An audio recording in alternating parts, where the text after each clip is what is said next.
What is up, crew? It's your boy Kaycem, and today we're going to be talking about the fundamentals of drawing the head.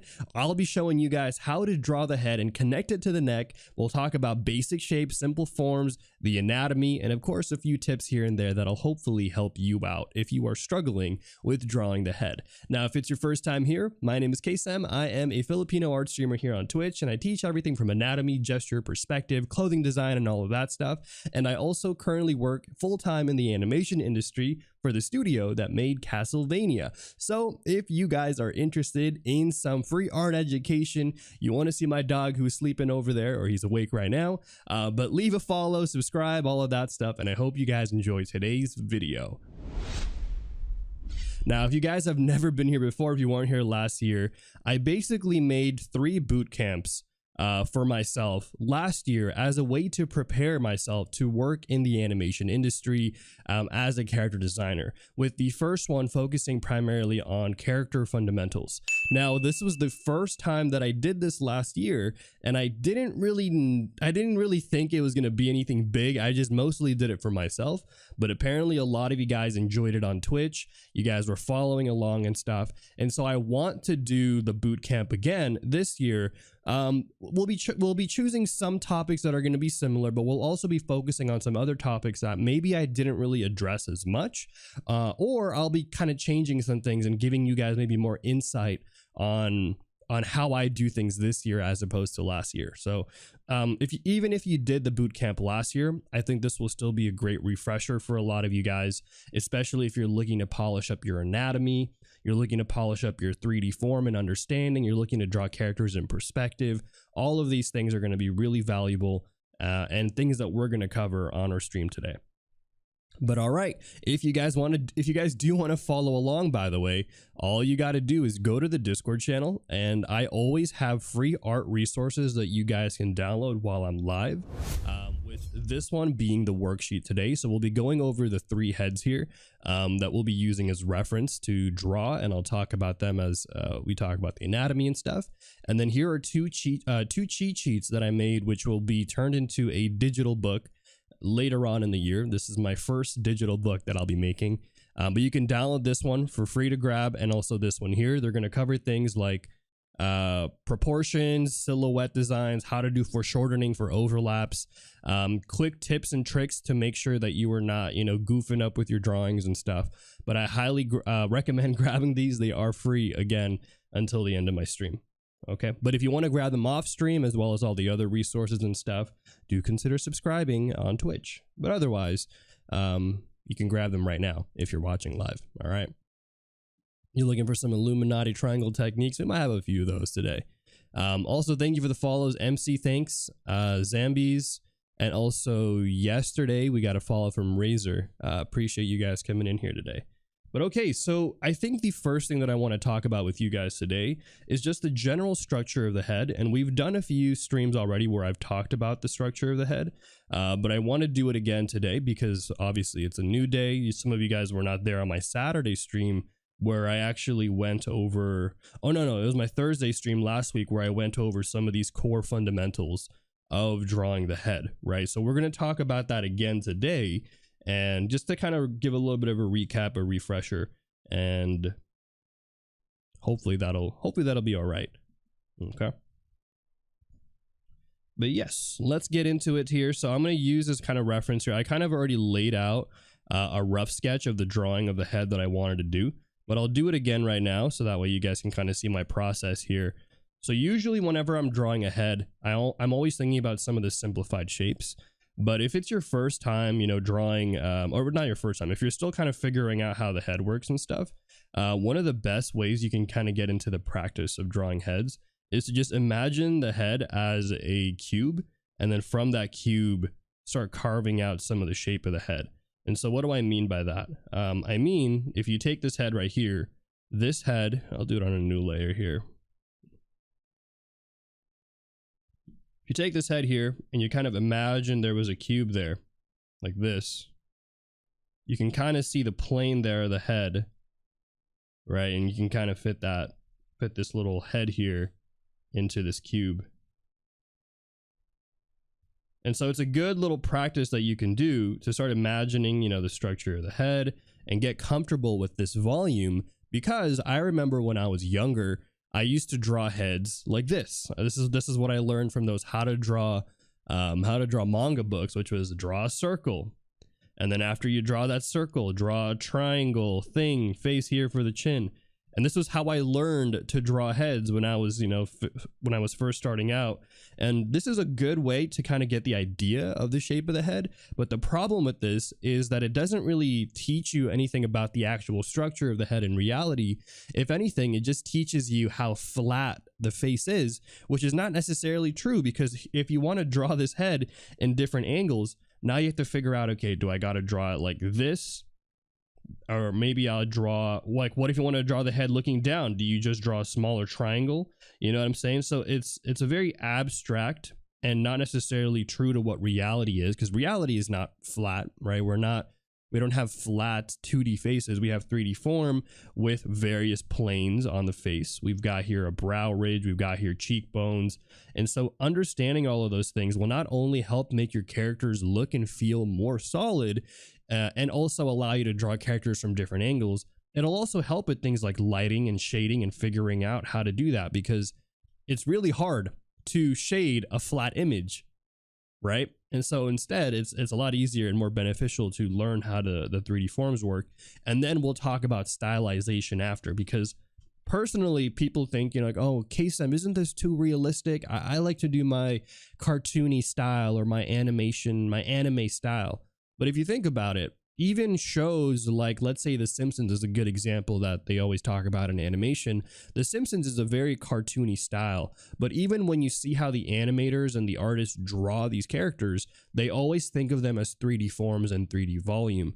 It's not just 2D flat images. Even stuff like the stuff you see in like Nickelodeon's, stuff like that.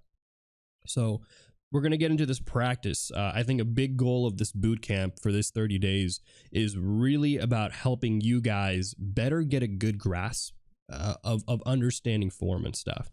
So yeah, there you go. That's I know that was a lot. I was a lot of talking there, but I wanted just to kind of nail home this idea of why I think form is so important, because I think that is actually a really core fundamental that I don't think a lot of artists tell you. A lot of the times you hear stuff like, oh, make sure you learn your anatomy, right? Make sure you practice your gestures, right? How many times have you guys heard that? Put an F in the chat if you've ever heard somebody say, oh yeah, you just need to practice your anatomy, or you need to practice your gesture and stuff, right? But they don't tell you how to practice form, because people think, oh, drawing boxes and drawing spheres, that's so basic, you should understand it. But if it was that easy, I think people wouldn't be saying stuff like, oh yeah, I struggle with perspective, right? Yeah, just practice, just draw more. My favorite advice is always, oh, you're just not drawing enough. And it's like, okay, but I think we've all been in a situation where we feel like we've been drawing a lot, but we feel like it's not going anywhere, right? Put an F in the chat if that's happened to you. You feel like you're like, Kaycem, I've been drawing, man. I'm drawing all the time, but I don't feel like I'm doing anything growing. I'm stuck. What happens there? What happens? Just people are like, you just need to draw better. You're like, what? Crazy. But also thank you for the follows, Kuwakila, Zuri Kane Chan, great name by the way. Wea Shu, MC Thanks, and everybody else who's here. Hopefully you guys are having a great stream. What about Doodle Bob? Doodle Bob. I think Doodle Bob's got volume for sure. 100%. All right, but let me go ahead and move this head here. And then what I'm going to do is I'm going to duplicate this head now. And I'm just going to move it over to the side. And what we're going to do is I'm not actually going to use the reference exactly. What I'm instead going to do is I want to focus primarily on talking about the structure of the head here, and we'll just be using this reference to show you guys if you want to follow along. All right. Thank you for the follow too, Tyler Boy. Just be better. Yeah, best advice, right? So let's talk a little bit about anatomy. I don't want to scare you guys away, so I'm not going to go super crazy here with the anatomy. Actually, do you guys want me to? It is boot camp season. It's the winter quarter of the boot camp. I don't know. I kind of feel like maybe we should go a little bit crazy with that, with the anatomy. What do you guys think? Let me know in the chat how you guys feel today. You guys feeling like anatomy today, or you guys were just like, basic shapes, Kaycem? Are you on YouTube with this stuff? I am on YouTube. Actually, starting Saturday, last Saturday, I uploaded my first VOD onto YouTube, and you guys have been incredible. It's, I think, my fourth best performing video so far on YouTube. You guys are super incredible over there. I'll be releasing somewhere between 2 to 5 videos a week.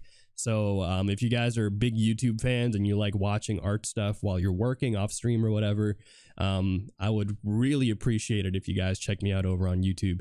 But yes, you guys want, okay, everyone's like, go crazy. Y'all want it today. All right. Y'all ask it. Look, everyone's like, go crazy, Kaycem. Yes, yes. And then 5 minutes from now, my head hurts. Kaycem, I don't know. What? Okay, we'll do it. We'll do it for you guys. All right, so let's talk about the anatomy. And primarily here, we're going to focus on the skeletal anatomy because I think that is actually more important than the muscular anatomy. And the main reason why I say this is because the muscular anatomy of the head is actually not, it's not that prominent. It's not like you have a gigantic biceps or triceps on your face that really change the structure of your face. If there's any muscle, the majority of muscle that you're going to find on the face is going to be actually from the zygomatic bone, which is the cheekbone, to the portion here of the mandible, which is the jaw. That's where majority of the muscles are that allow you to move, you know, your mouth open and close. But there's no like, you know, triceps or biceps or gigantic muscles there that are going to be altering the structure of the face too much. And so if anything, the main shapes that actually dictate how the head looks like is going to be the structure of the skeletal anatomy.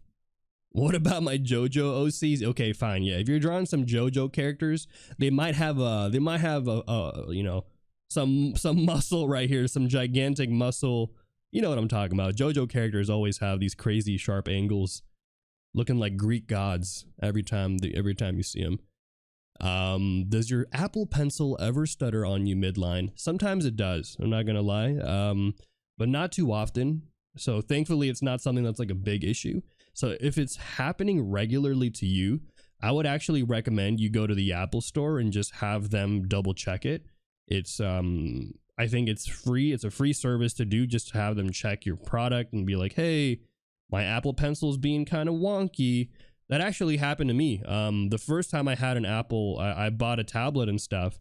My pencil started kind of bugging out on me, and so I had to go to the Apple store to get that checked out. So it happens sometimes. Sometimes it's just the pencil gets old, or maybe you're just giving it that death grip. You know what I'm talking about? You've been really gripping that pencil a little bit too long, and now it's kind of bugging out, or you're pressing it too hard on the screen.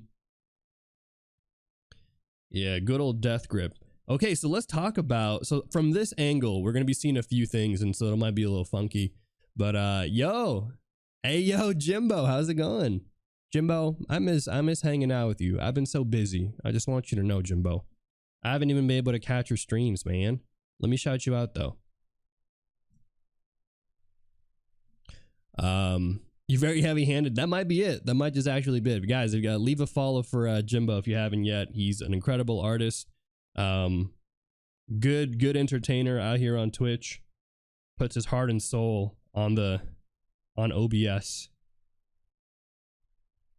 But all right, let's go back on here and let's talk a little bit about the structure of the head and all of that stuff.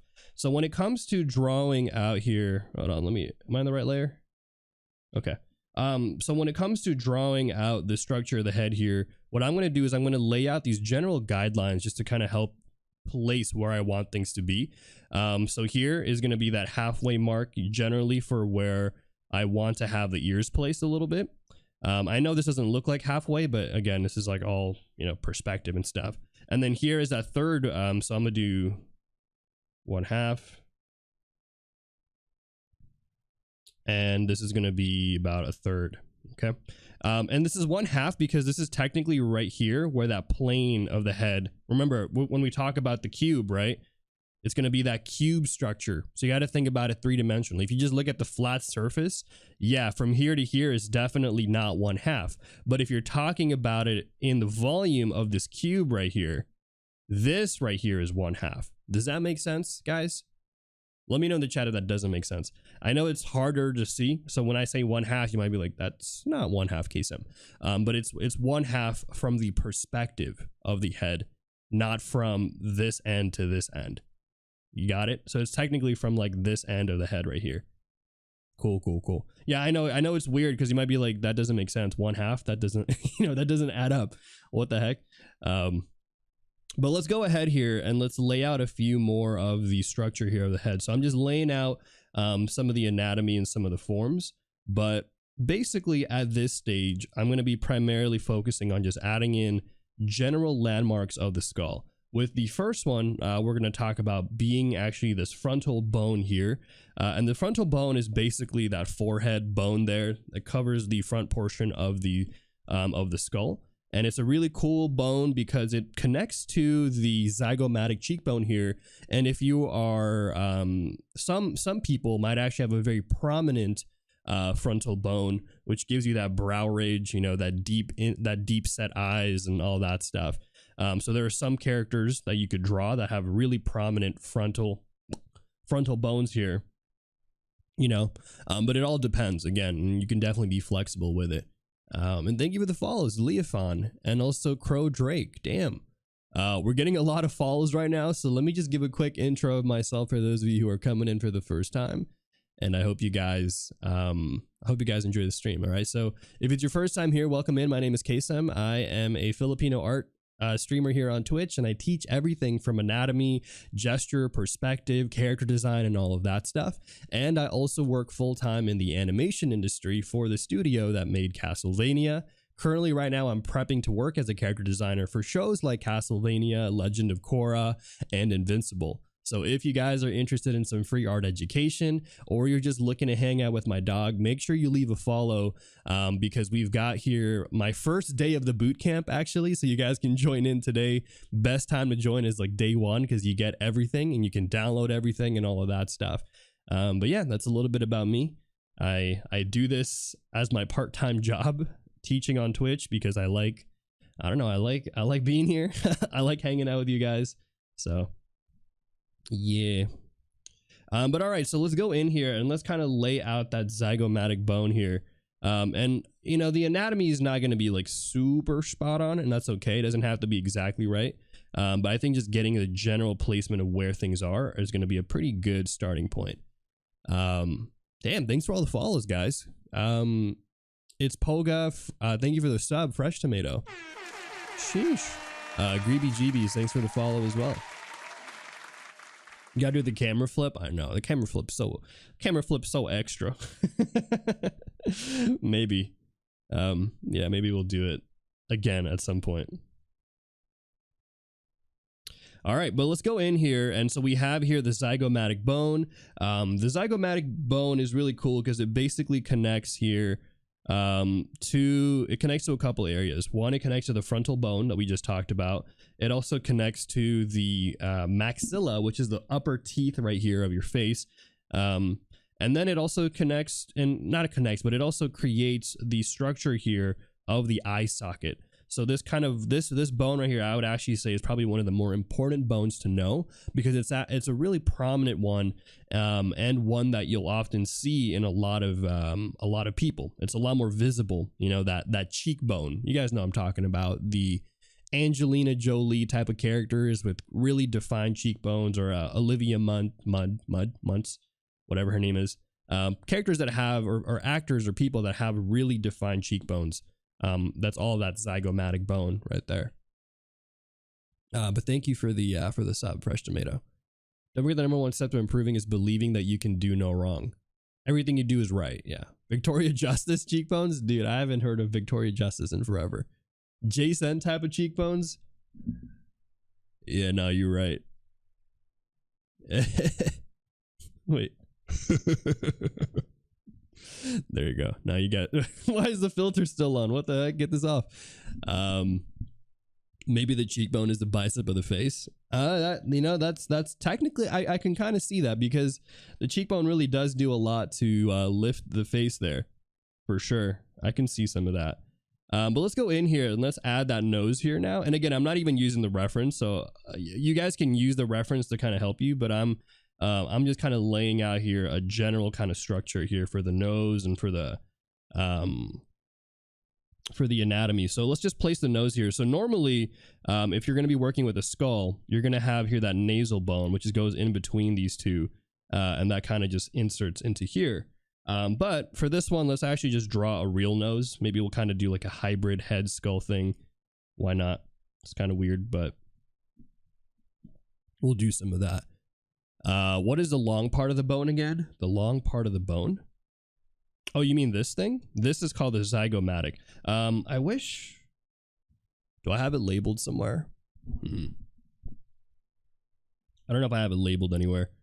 But we can label these. I think we should probably label them, just because I know there's a lot of new people here who are coming in for the first time and stuff. Jason's cheekbones are the ones I want to acquire. Me too, honestly. Just the excessive cheekbones. Okay, but here is that nose that we got here. We've got here that zygomatic bone here. Let's place in that jaw as well. And again, part of why I want to show you guys this view is because I want to talk about the neck insertion here, because I feel like sometimes artists have a hard time trying to connect the head to the neck. Like, put an F in the chat if you've ever tried to draw a character and then you feel like, man, the neck, something about it feels off. You know what I'm saying? Put an F in the chat if you've ever had that struggle. So we'll talk a little bit about that today. Hopefully give you guys an understanding of the anatomy of the neck, because I don't think a lot of people talk about it, to be honest. I think the neck kind of gets neglected sometimes, because it's just such a, people just think, you know, just put a line, put the lines on the neck, easy peasy. By the way, guys, I do run ads on my stream every hour. One's going to be running right about now. So if you do get an ad, thank you again for sticking around for the ad break. They help keep my streams monetarily viable and allow me to do what I'm doing out here on Twitch. But if you don't want to see any ads, consider subscribing or using a Prime sub. But either way, I hope to see you after the ad break. Neglected? Damn. There you go. Yeah. You ever feel like you neglect the neck? That's pretty good. All right. I'll give you points for that one. That's a clever one. If y'all want additional resources, Nick has a great video on neck anatomy. Yeah, again, I think I always talk about this all the time, but you know, there are so many good resources on the internet, free resources in particular, that if you guys want to learn the fundamentals, you don't have to pay for an art class or go to an art school to learn these fundamentals. Not to say that you shouldn't go to art school or pay for art classes. Like, if you have the means to do it and you want to do it that way, I think there's nothing wrong with that. There's no shame in doing that, but you don't have to, you know, you don't have to feel like, oh man, I can't pay for a class, and so my art's going to suffer, right? There's a lot of online sources. One of them is mine. So if you're already here, there you go. You've already done part of the battle, is just finding these online resources.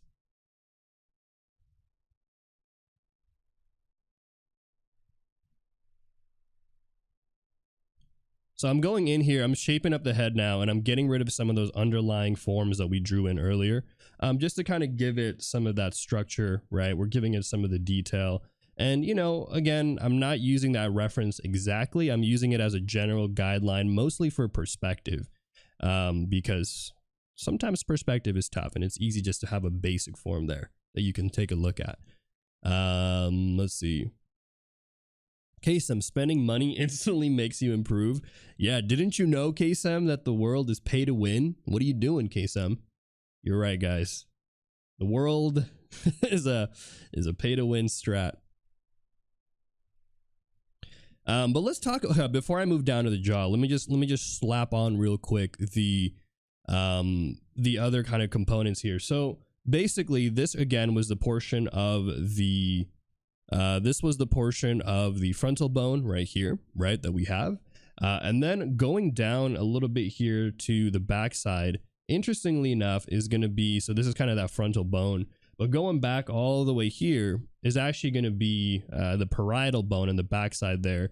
And then you're going to have the temporal bone on the side right here, and then that occipital bone, which we'll talk about a little bit later. But these are going to be kind of the main structures. You don't really have to know all of these, to be honest.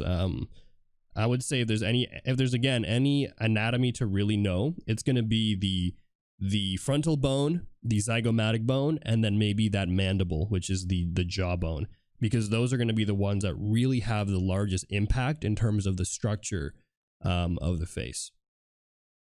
Skeletor never looked so good. I know. It's funny because I actually had to draw a lot of skeletons for work recently. I think like 2 weeks ago. Man, they had me drawing so many skeletons. And so then I was kind of like, you know what? I like this. At first I was like, this is too many skeletons. But now I'm like, I like skeletons. They're very interesting, because I think if you can draw the skeleton reasonably well, you've basically done half the battle for drawing the face. Also, what happened to my brushes?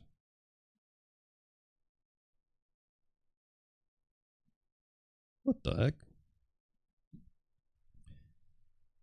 Basically kind of undead theme comic for my first project. Yeah, actually, I feel like if you did that, no joke, I feel like you would get really comfortable right away with drawing heads from different angles. But I always tell people, if you're a beginner, you know, you don't have to focus on drawing out the skull and all of that stuff. I think starting off again with like this, even just getting comfortable with just drawing out these volume of the head and moving away from that anime, how to draw anime flat version, that very flat circle and triangle jaw strategy, I think will really help you in the long run, because I think there's a lot of limitations with a strategy like that, unfortunately. Any news on the C-suite brushes? I know I was supposed to do them this weekend, but honestly, I think I needed a little bit of a mental break, because man, working 12 hours a day and drawing 12 hours a day can get really exhausting, especially by the time I hit the weekend, to the point where I'm just like, yeah, I just want to take a break. So I took a break this weekend. So I apologize, guys. I know I was supposed to release the new CSP brushes and stuff, but I'll try to get to it this coming weekend and stuff. Yeah. You want me to tell you? Can you guys guess what I did on my break? I played a game. Some of you guys might already know what I did. So I don't even know if it was a mental break, because the what I chose to play as my break was like not necessarily a relaxing activity. But let's see how many of you guys know me. What the heck? Yeah, you know me. I played some LOL. Okay, well technically I played Wild Rift, which is League of Legends Mobile. But I want to tell you guys something OP. I am currently, this is how much I play this game. I am currently ranked number 50 in the US for top Shyvana players. I'm in the 0.001 percentile of Shyvana players, and I'm ranked 50 in the US. I'm just so into this game. But I'm getting close to master. Yeah, I play Shyvana. I love Shyvana. She's one of my favorite champs. Yeah, she's my main. I need to play more Teemo. No, thank you. Yeah, I know. Look, some of you might be like, I don't get what that means. But if you guys do play Wild Rift, and if you click to Shyvana, and if you look at the ranking, your boy's there. Your boy Kaycem is on the leaderboard. And I might get master maybe by the end of this week. We'll see. I might hit master by the end of this week. But anyway, sorry. We got into we got into the conversation of Wild Rift and stuff, and League of Legends. I used to play so much League when I was younger. Back in what's it called? Back in like high school and stuff, and even in college, I played so much League. I really a Shyvana main if you can't say one of her catchphrases. Oh shoot. What's a catchphrase of Shyvana? I don't know. I actually don't know. I stopped cold turkey, lol, for my mental health a while ago. Never looked back since. You guys make it sound like it's like an addiction, but actually that's not. That is true. There are some people who do struggle with game addiction. So I can definitely see some of that. But yeah, no, I do think it's always healthy to take breaks from playing games and stuff. You know, especially if the game just causes you so much stress. Which a game like League 100% does. League is definitely a stress inducer, without a doubt. Why did the music go to silent? I don't know, man. The timing on my streams sometimes.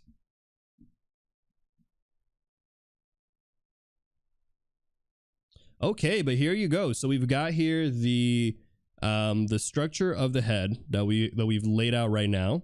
And one of the things I want to talk about here is going to be this insertion that we're kind of seeing right here. Okay. So let's talk about that real quick. And thank you for the follows, guys. Tio Yak, Bork Dot, Heiko Tora, Art Covers Me, and everybody else who's here. Welcome in. Video game last night. I have Xbox Game Pass and I couldn't find one I wanted to play. I think sometimes I have that issue too, where it's like, man, I don't even know what I want to play anymore. I kind of want to get a PS5, but I think they're still kind of hard to find in my area. I have not yet stumbled upon an easy a store that just sells a PS5. And also, I don't even know if I have the time, to be honest. Even if I bought a PS5, I don't think I'd have the time to play it. So I'm kind of like, I'm not really. Maybe I'll wait a little bit. I'll wait some more to maybe it'll go on sale and I can get like a bundle or something like that. And then if I actually have time to play, I'll play. But right now, I just have zero time to play, unfortunately. Definitely try for a PS5 if you can. God of War on it is amazing. I know. I have a gaming PC. I actually have a pretty decent PC, but I don't know. I like the feel of playing on a console. I think maybe it's just like nostalgia and stuff. I'm a basic person, okay? Like I play shooter games on with a console. But all right, so let's talk about the head here. So we drew out the head here, and again, this is just a rough structure of the head. This doesn't have to be like an exact match, but I just wanted to show you guys here from the structure of the head that we have, which I know looks kind of grimy and gross, but that's just because it's a skull.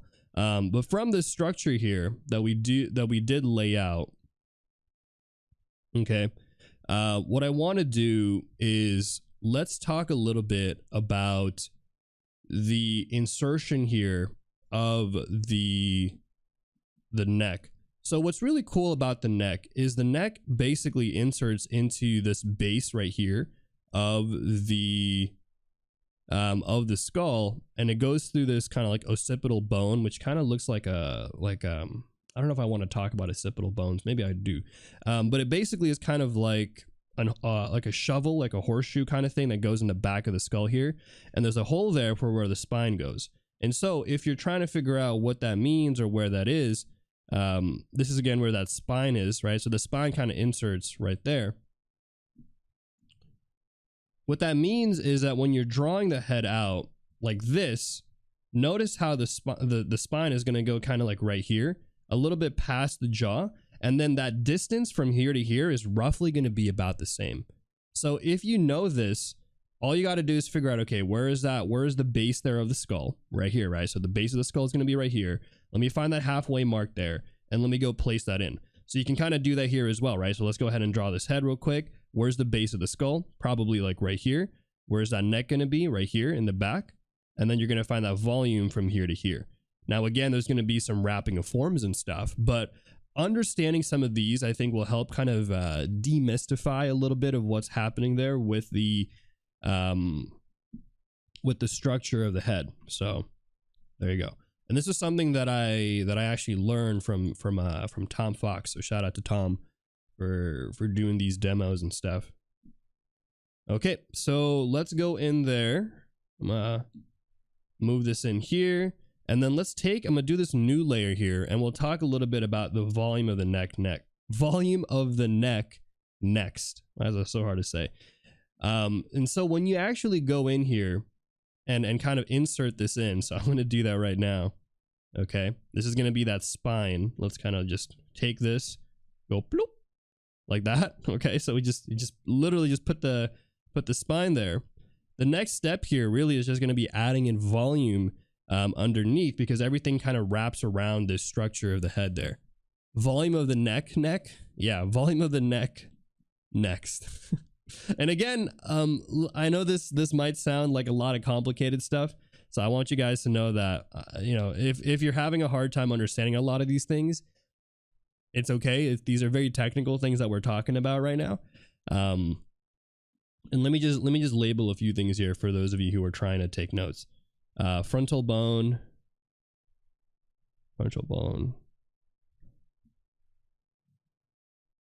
mandible,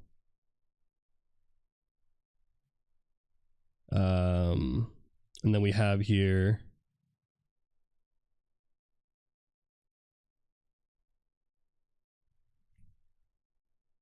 zygomatic. Okay, just to kind of give you a reference of where to start and stuff. I don't know what this is. Why is there a line there? Okay, the neck. It's a pass. Yeah. Thank you for the follows, Melissa, and also Chow Nello. But from here, it's gonna be hopefully not too crazy. I'm just gonna fill out the neck with some general forms, right? So remember that there's gonna be some muscles that basically line up underneath the jaw here, right? So the jaw is gonna basically take up kind of this form right here, and as the muscle wraps around the base of the neck here, like so, keep in mind that the neck is actually going to go in and kind of taper towards the base here of the shoulder and all of that stuff. So you can kind of imagine what's going on right now is we're going to take all this, or I wonder, hold on, here's what I'll do. I'll go and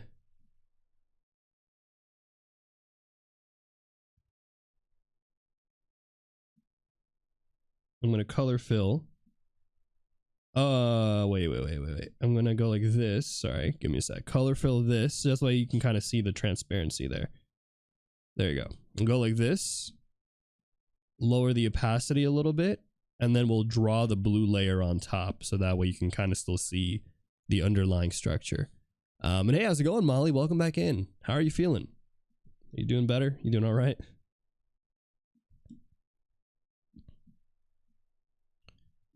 Okay, but let's go in here, and again, let's start thinking about some of the forms, the volume, and this is where, again, starting to see these structures, I think will really help you out, because once you start to visualize these things, not as just random lines on a page, but actually thinking about the volume and the forms, you'll start to see it a little bit more clearly, to the point where, it stops becoming more scary. I don't know. Sometimes it's still scary. I think art is scary in general. There are times where art is really fun, and there are times where it's just like, yo, what the heck is going on? But I think the more you learn about these things and the more you practice these things, I think the better off you'll end up being when it comes to actually applying these things to your own illustration.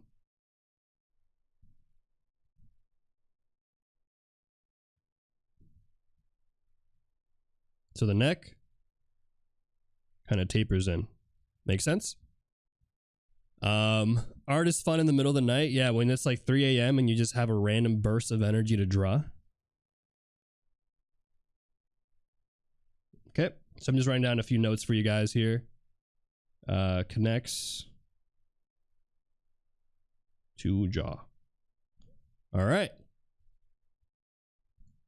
Not bad. How do you guys feel? Was this too much info? Not enough info? Yeah, so there's a lot of muscles that go on here. I haven't talked about them yet because I don't want to overwhelm you guys, but this is just like a generalization of the tapering there of the neck. Okay, so remember, I'm just trying to highlight things for you guys, so that way you guys can start thinking about these things yourself. But you don't have to remember all the names and stuff right now, just kind of the general idea. Yeah, we have here, I think we did this one on Thursday, but I talked a little bit about the actual anatomy of the neck, from the trapezius on the backside there, the sternocleidomastoid on the side right here, where that connects from the back of the skull to the clavicle, and then we have here the trachea, which also has the hyoid bone and the intrinsic muscles underneath. So we did cover all these things last week, and that's part of the reason why I'm not covering it as much today. I'm not trying to. Today I want to just give you guys the details that I think you need to know. But for those of you overachievers who really want to know everything, I do have those resources as well. So the info on the mandible, I think the biggest thing again about the mandible is just remembering that this bone right here, actually I'll do a diagram right now, so kind of show you the, what I mean, but what I'm trying to say here is that when you draw a head, and again, this is, you know, even if you're talking about stylization and all that stuff, but when you draw a head, what you want to do is you want to make sure, let me take this.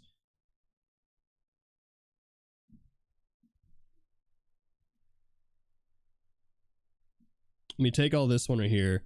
You want to make sure that you're adding in a little bit of volume underneath the jaw, as opposed to just maybe adding in like a flat space. So I'll show you what I mean by that in a second. Let me just clear this all up here.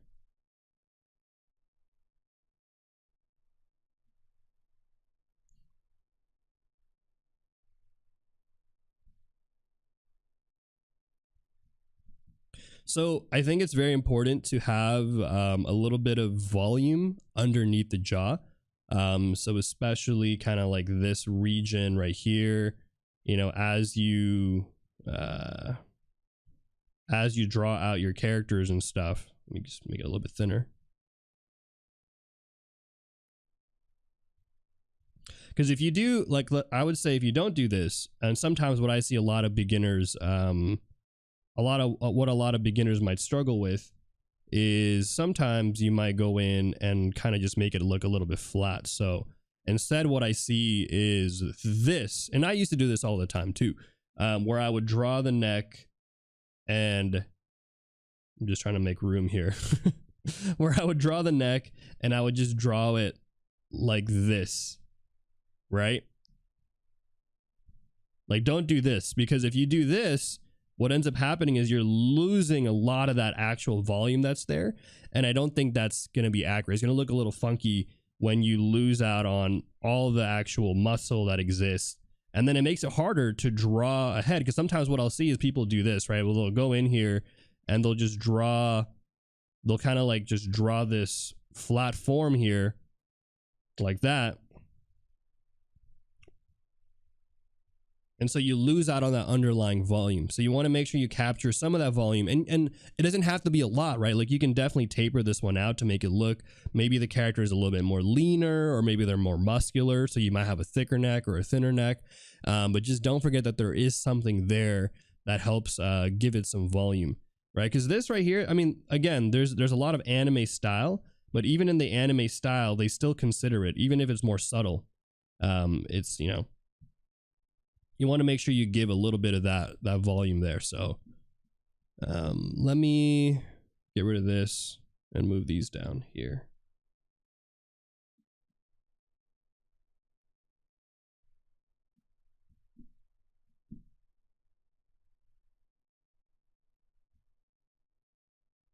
So again, you don't have to do a lot of volume, but having even a little bit shows and makes it a little bit easier to understand what's going on when you try to draw a character, especially at an angle like this, right? So the part of the reason why I'm doing it at this angle today is to kind of show you guys how the jaw works. Because if you're drawing a character, like, let's say looking down or even looking like this, you're not really going to see as much of that volume there, so it's not going to be as big of a deal.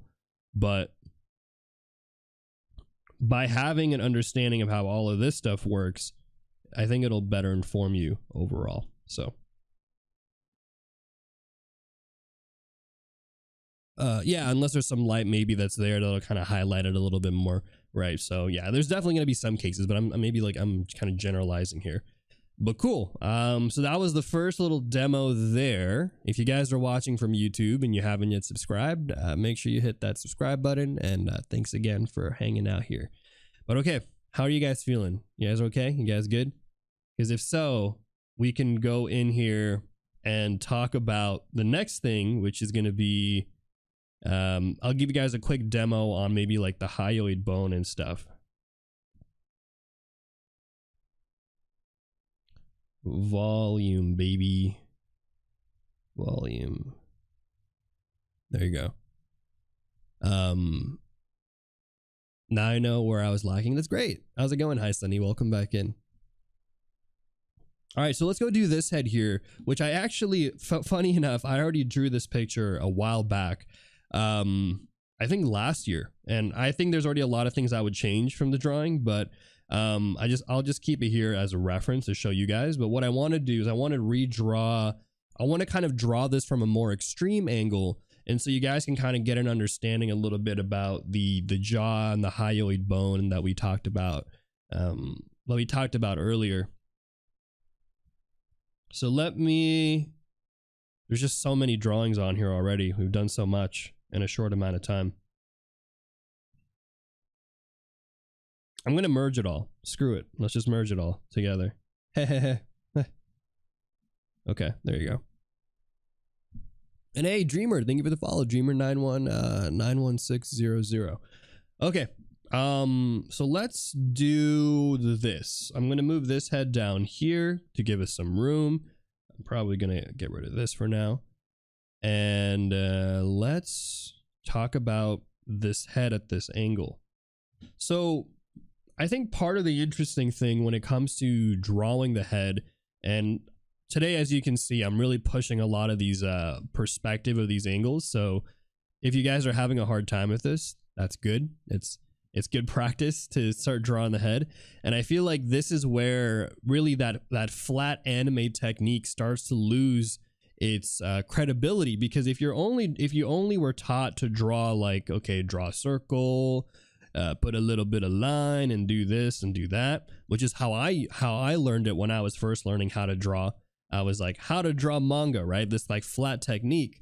The problem with this is when you start getting into crazier perspectives of your character design and moving your head around in angles, this flat technique, this 2D flat technique really loses, it loses out on that, and you can't really do it as well. So at that point, you just might as well learn how to do the three-dimensional forms of these structures. So I'll do a demo right now where we talk about this structure of the head here. And also, thank you for quenching my thirst, Arcadia.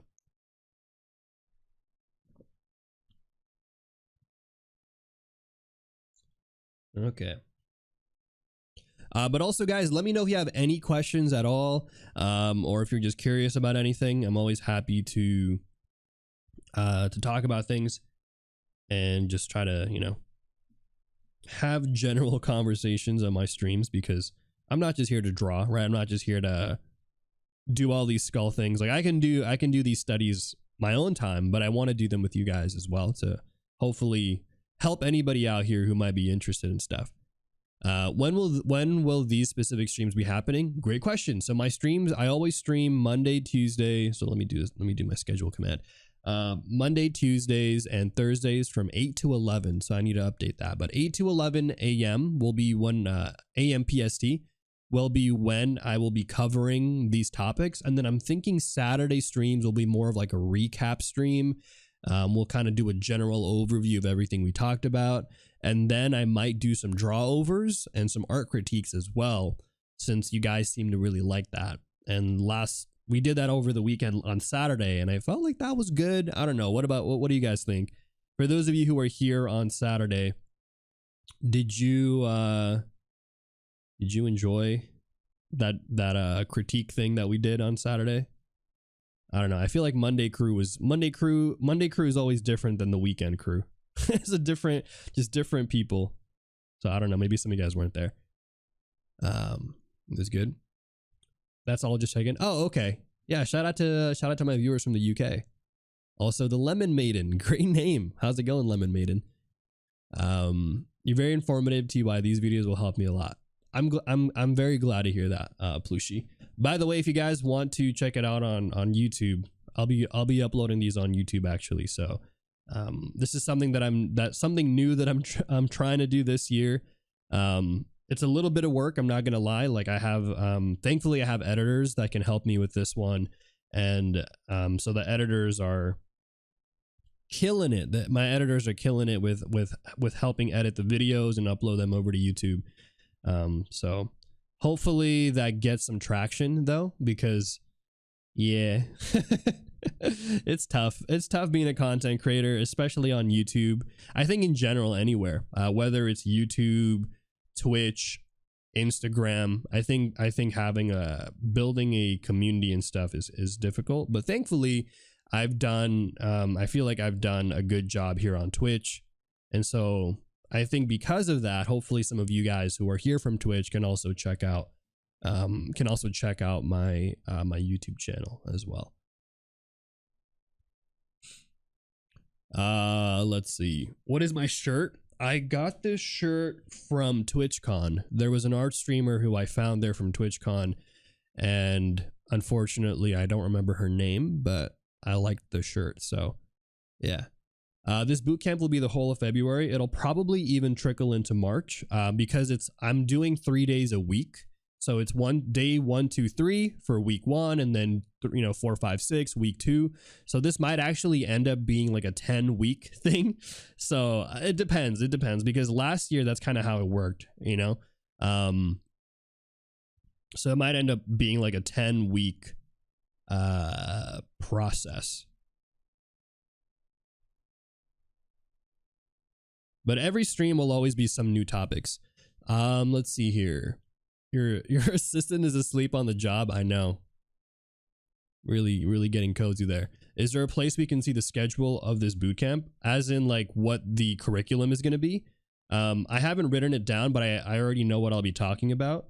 So primarily what we're going to be focusing on for the first couple streams is going to be the structure of the head, and we're going to be basically working our way down. So we'll go from the head to the neck to the torso here, and then we'll kind of slowly build up our human body. And so that's kind of how the structure is going to be. But I think we're going to be staying with the head for a bit of time, mostly because I think the head is arguably probably the most important part of most character designs, right? Like, I feel like drawing a cool body and cool anatomy for a character, and then you just have a head that looks like half as good, sometimes brings down the whole piece. So I really want to make sure we get a good grasp on the head here before we maybe jump into some of the other parts. Hopefully that makes sense. But there's no like, I'm trying to keep it a little loose, because again, I'm teaching this live with you guys, and it's not like I have a course and students that come in regularly, so like I'm trying to do it on the fly and see what works. Maybe I'll be like, okay, we kind of covered this topic, we can speed up more on it later, or maybe I feel like, oh, you guys really want me to talk about this more, so I'll stay on this topic a little bit longer. You get what I'm saying? So I'm going to keep it flexible, basically. Yeah. Is it better to get a desk arm like an Ergotron for a Cintiq? I think it depends. I think it really depends on people's personal preference. I personally just like having my drawing tablets angled, because I think when I have it angled, it allows my arms to rest on it a little bit easier. I'm not also hunched over. So I think whatever system or whatever ergonomic setup you have that allows you to not have to force your body to be in positions that are uncomfortable, I think that's what you got to go for. And that might look like getting a fancy chair, or it might look like getting an extended arm that you can move to the side kind of thing. It all depends. Personally, I didn't like having the arm to the side, just because I like to kind of lay my hands and kind of rest my arms on my tablet. And so I felt like the arm didn't really do that, didn't really help with that. But for some people, they really like it, right? Like Van Deller, they said they really like it. So yeah. We can put a package on the head and concentrate on more important parts of the body. Yeah, just put a paper bag on your head designs. You know, I know some of you guys have done that before. I've seen some art where people are like, you know, I'm gonna draw a super cool character with clothing, and then I'm just gonna put like a smiley face on their head, or put like give them a mask or something. It's like, okay, I know what you're doing here. I know what you're doing here. What have I missed? We didn't talk about too much. We talked a little bit about the anatomy of the head. We talked about how to insert the spine into the skull and how to draw the neck to give it that natural volume and taper. That may or may not be a lot. I don't know. Was that a lot of info? Guys, please let me know if the stuff that I'm covering out here is helpful at all, or if you feel like, yeah, I've heard this so many times, Kaycem, I don't need to hear any of this, you know, because I don't know. I'm here because I'm trying to see how I can help you guys out while also helping myself out, because I think personally these are interesting topics. I try to choose things that I found that I have struggled with in the past. So stuff like how to connect the head to the neck is something that I used to struggle with all the time. And in some cases, I still struggle with it, depending on the angle of the head, or depending on the type of character. Like maybe it's a really bulky character with a much more muscular neck, you know? And so for me, this is also a good refresher and a good opportunity to study these structures again, and kind of, you know, apply them to a more maybe specific sense later on. Even gave his SSN. I know I gave you guys my address, I gave you guys my bank account, I gave you guys all the info out here. We don't hold anything back out here, apparently. What do you suggest to place the ear easily at this perspective? Oh, to place the ear, I would say find this cross section, right? So the halfway mark of the head right here. Find here where you want that brow ridge to be, which is going to be right here, usually a third of the way from this top portion. Boom, boom, and then boom right here. So it's a little bit lower. And then you just kind of go in here, lay out the ear. Remember that there's going to be some overlaps like that. So again, you're thinking about overlap and form. This is a hard angle. Honestly, I feel like most characters, you're not going to be seeing this design. This is a crazy design. If you're drawing your heads like this all the time, dude, props to you, because I think this is a hard angle to draw regularly. But I would put the ear there, actually. Again, this is all just placements, right? So after generalizing the placement and stuff, you can get some really interesting dynamic shapes there.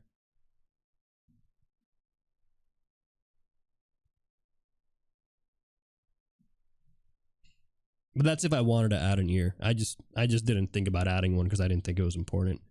Well, we have it now, so let's just keep it, I guess. Let's just keep that ear there. Why not? You missed the bank account part. I'm sorry. You might have to watch the VODs for that.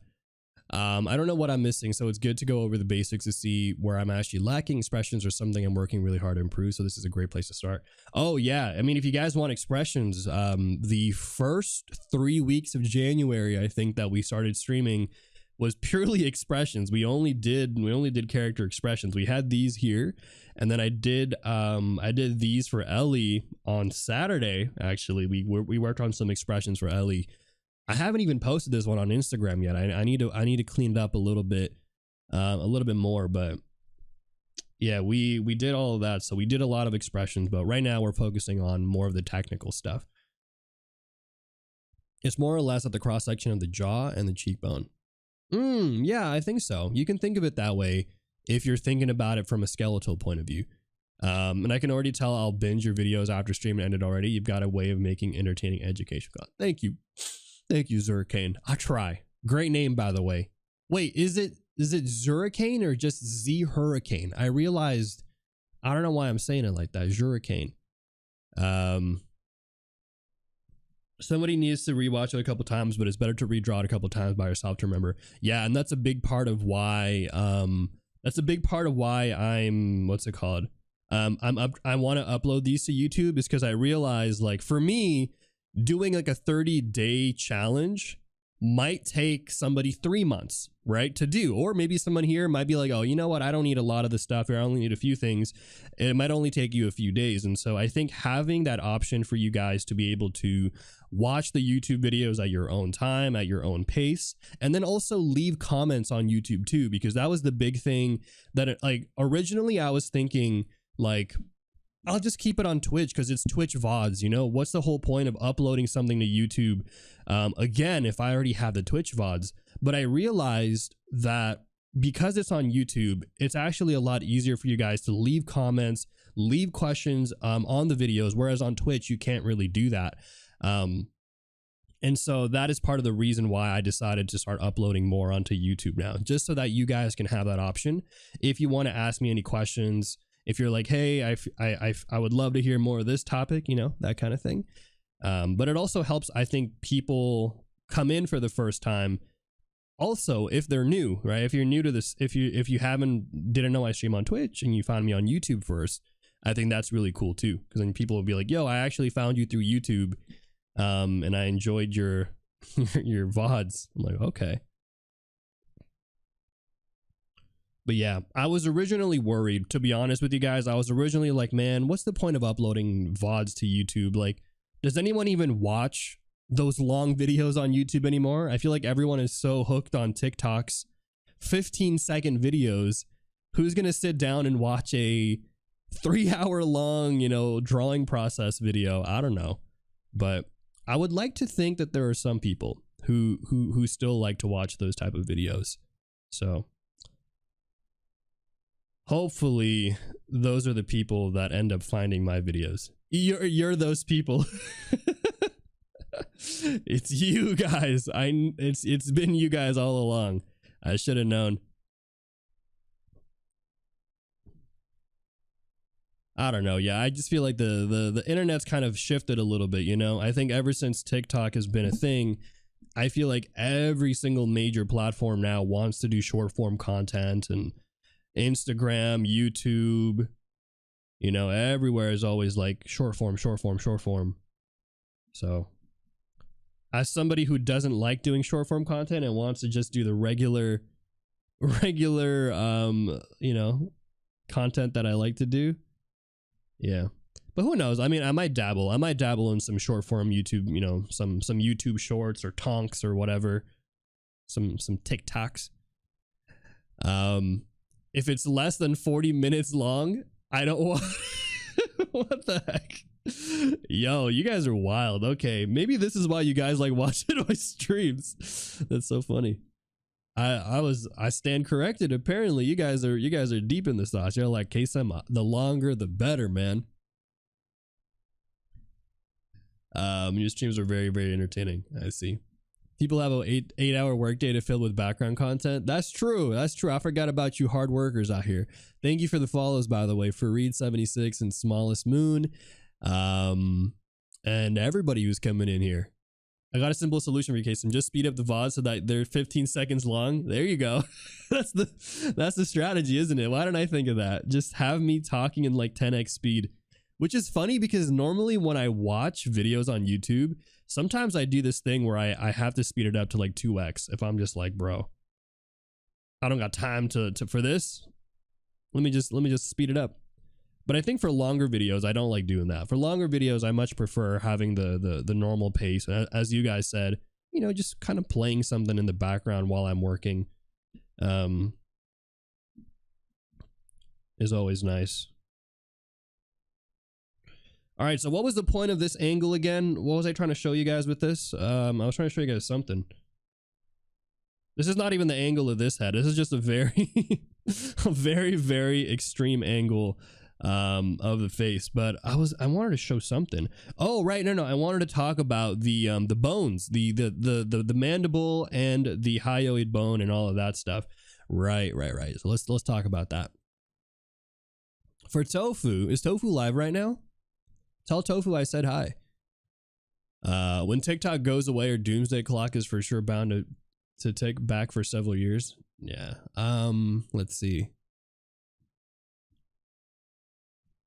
Hey. Shush. Thank you. Thank you, Romy, for that entrance. Really appreciate the 31 months. Dude, my mods have been here forever, guys. Help my mods out. They're trying to escape. They can't. They're stuck here. Like, Kaycem, I've been stuck for 31 months. All I do is learn art. I want to graduate. I want to get out of this school. How's it going, Romy? Thank you so much for the support out here. I know the mods are stuck out here. You do an amazing job educating, so all I want is process steps to absorb whatever it is that you do. Thank you, Fishy Shine. Appreciate that. You're a line cook? Yeah, maybe it's hard to, it might be hard to do some drawing while cooking. Sometimes I tell you guys, like, hey, you know, draw while you work, you know, maybe spend a little bit of 5-10 minutes, but I understand that there are some jobs out there where it might be a little difficult to just pause what you're doing to go pick up something and draw. So yeah, don't be like, hey, let me stir fry some rice real quick, and then on the other side you're like trying to draw and procreate, you know. Yeah, that might be a little difficult for sure. But okay, so what I wanted to do here is I wanted to talk about two major bones about the neck, since we're in the topic of drawing necks here. So let me highlight the two that I want to talk about. So the first one here is going to be the mandible, one of my favorite bones here of the neck. If you guys are fans of Giga Chads, you guys know about the mandible here, the jaw bone. Okay, so that's going to be this one right here. And I'm just going to highlight this one for you guys so you guys can see it a little bit better. Okay, so here's that mandible there. And the reason why I'm highlighting it in the first place is because I want to go over the other bone too, which is called the hyoid bone. And so there's another bone here, interestingly enough. You can kind of see it on this guy, this kind of area right here, but there's this bone that basically is used to protect the throat. It's kind of helps with the trachea and all of that stuff. But these two bones right here are actually pretty OP, because if you know these two bones, this is basically how you draw the head from this angle. Okay. Scrolling the chat. It's been 84 years. I know. Is today's bootcamp up on the Discord yet? You mean the resources? Yeah. So these are up on the. These should be the cheat sheets and stuff should be available for this one. You guys can go to the Discord channel and go to the art resources section here, where you will find today's worksheet and also the two cheat sheets that are here to grab. All right, so these are free to grab until the end of my stream, of course. But yeah, let's see here. Rip the mods, you'll be remembered. I know. Let's see. Hard for me to draw and also do gravity design work at the same time. Yeah, it can be difficult. Robots are coming for us all. I heard about that too, Lingbo. I was unfortunate to hear that some studios are really embracing cutting corners for the sake of saving short-term money and stuff. It's like, it's rough.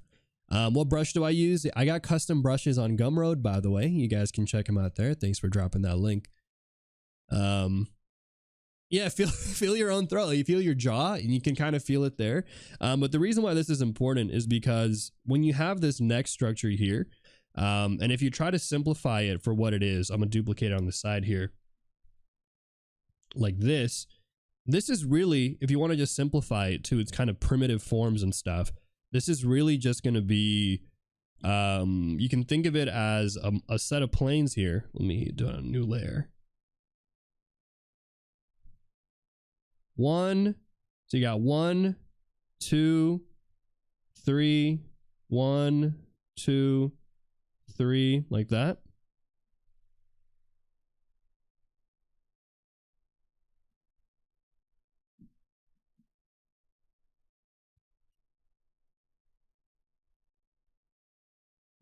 And I'm telling you, like, some of these things are going to be such minor details, but you never know. You never know when you want to draw a head from this angle. And now that you know it, it'll be less confusing. You get what I'm saying? I highly recommend Kaycem's brushes. Wait, not sponsored, but if you have the money, I highly recommend Kaycem's brushes. Thank you. Yeah, I mean, I also have free brushes as well too, so you guys can also check out. If you guys are like, man, I don't know if I like Kaycem's stuff, I don't know if I'm willing to pay. I also have free brushes that you guys can check out first if you want to try it out first.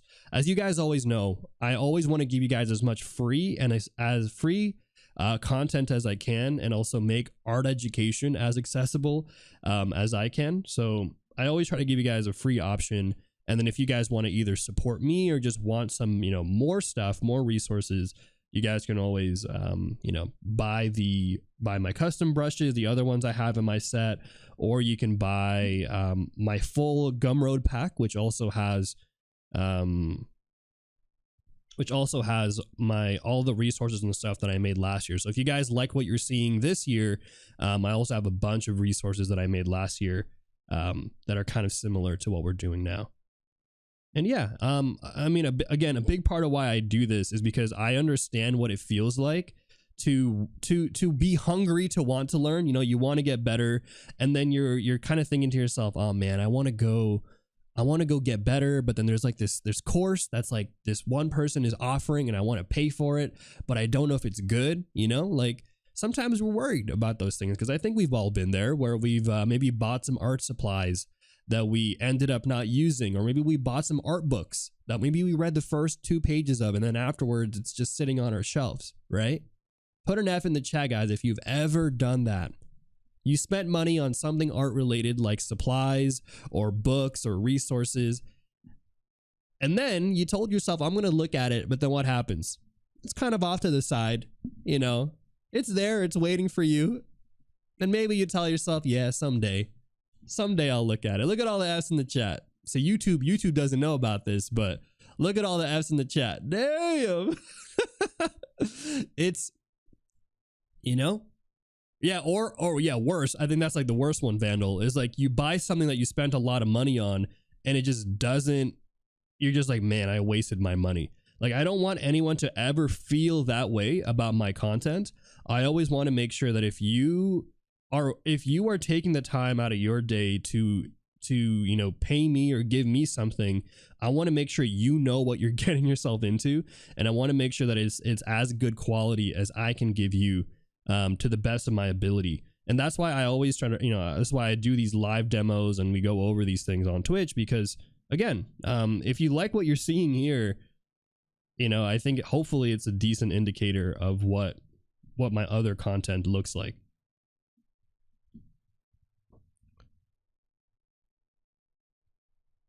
Okay, anyways, let me go move this back here now.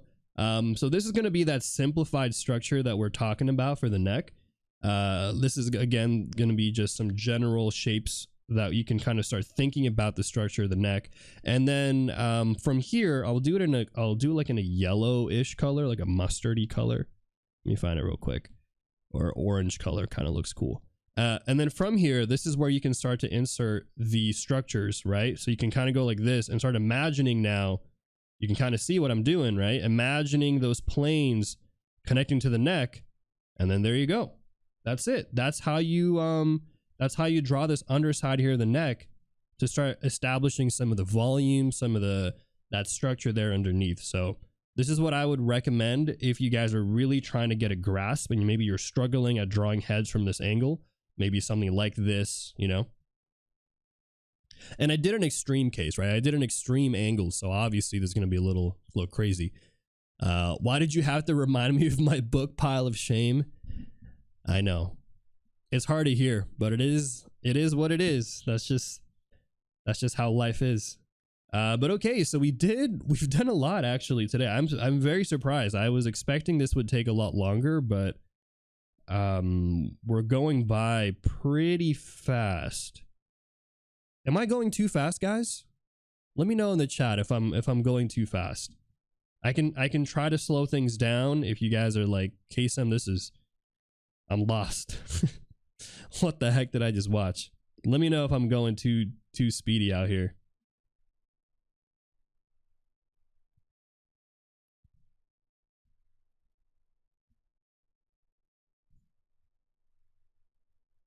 Yeah, I was expecting this would take a little bit longer. Fast? Am I going too fast? I can go slower. Yeah. I can definitely slow down the pace here a little bit more. Chill out a bit. Apologies, guys. I get excited when it comes to art education.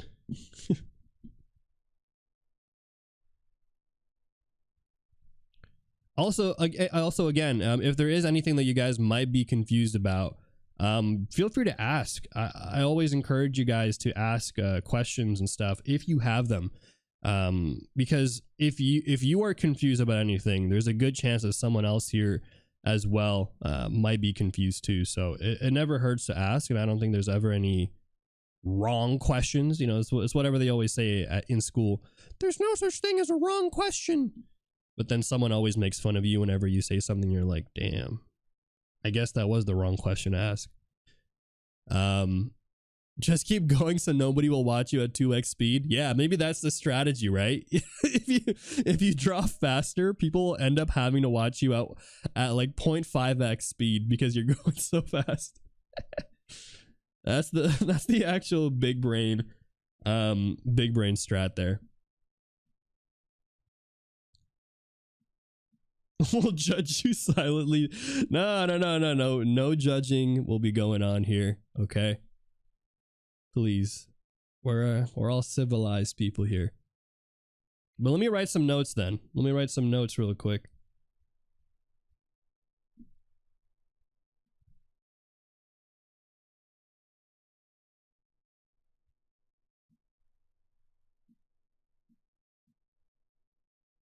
Let me add a little bit of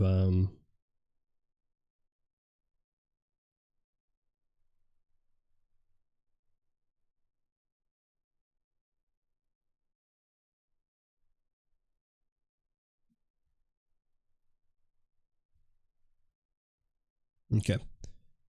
Are you are you guys really civilized? Hey, Dopamine KW, welcome in. Thank you for the follows today, guys. BMKC, Kayla Elders, Bieber's 25. Hopefully you guys are doing well. Let's see, is there a question? Kaycem, are your brushes what is this? What does it say? Are your brushes compatible with Photoshop or CSP? No, not right now, they're not, but I will be releasing new brushes for CSP soon, so stay tuned for that one. Everyone keeps asking me for it. But I will eventually do it, yes. By the way, guys, take a look. Look at this mug. It's a Shiba mug. Kind of looks like my dog, but the face is a little different. I got this when I went to Seattle in January. I joined late. Can you talk about the bootcamp overall? Yeah, so I can give you guys a quick little rundown of the bootcamp for those of you who are tuning in for the first time and stuff, and maybe you weren't here last year. Basically, these bootcamps are, think of these as 30-day courses, 30-day classes, where I cover a lot of the fundamentals that I think are important for character design. With the first ones that we're covering going to be focused primarily on anatomy and basic forms and really grasping some of these simple structures of the face. And then for those of you who are a little bit more advanced, how do you take those structures and really refine it to something more maybe realistic, which then you can stylize later. So we cover a lot of the fundamentals like anatomy, perspective, gesture. We'll be covering some forms, rotations, all of that stuff. So that's really what the bootcamp is about. And I time box it to 30 days because I feel like sometimes it can be really scary to try to learn something new and not know when to stop, right? Or maybe like some of you guys might have felt this before where you're like, oh man, how often or how long should I be studying anatomy or this and that? And so I always give myself 30 days, study as much as we can, and then we're going to move on to a different topic after. And so if you guys want to join along, I always give you guys all the resources, all the worksheets and cheat sheets that you guys can grab over on my Discord channel. All right. So again, these are all free to grab while I'm live on stream as a show of gratitude to you guys for coming out here. So the boot camp is happening right now. So Pictor and anybody else who's coming in here, this is the boot camp. So just by watching the stream, you're already part of the boot camp. And if you guys want to draw along, just go to the Discord channel and go to the art resources section here, where you will see I upload a bunch of stuff for you guys. So this is the worksheet that we're doing now if you want to draw along, and then here are some of the cheat sheets that I'm giving you guys on the fundamentals of form that I made. I'll be compiling all of these into a digital art book hopefully later this year. So yeah. And also, hey, Rat Lord, how's it going? Welcome back in. How's my favorite rat? Thank you for the follows, Nick, Natasha, Tasha, a Black 4, and everybody else who's here. I realized I haven't given myself an intro, so let me do a quick intro for those of you guys who are here for the first time.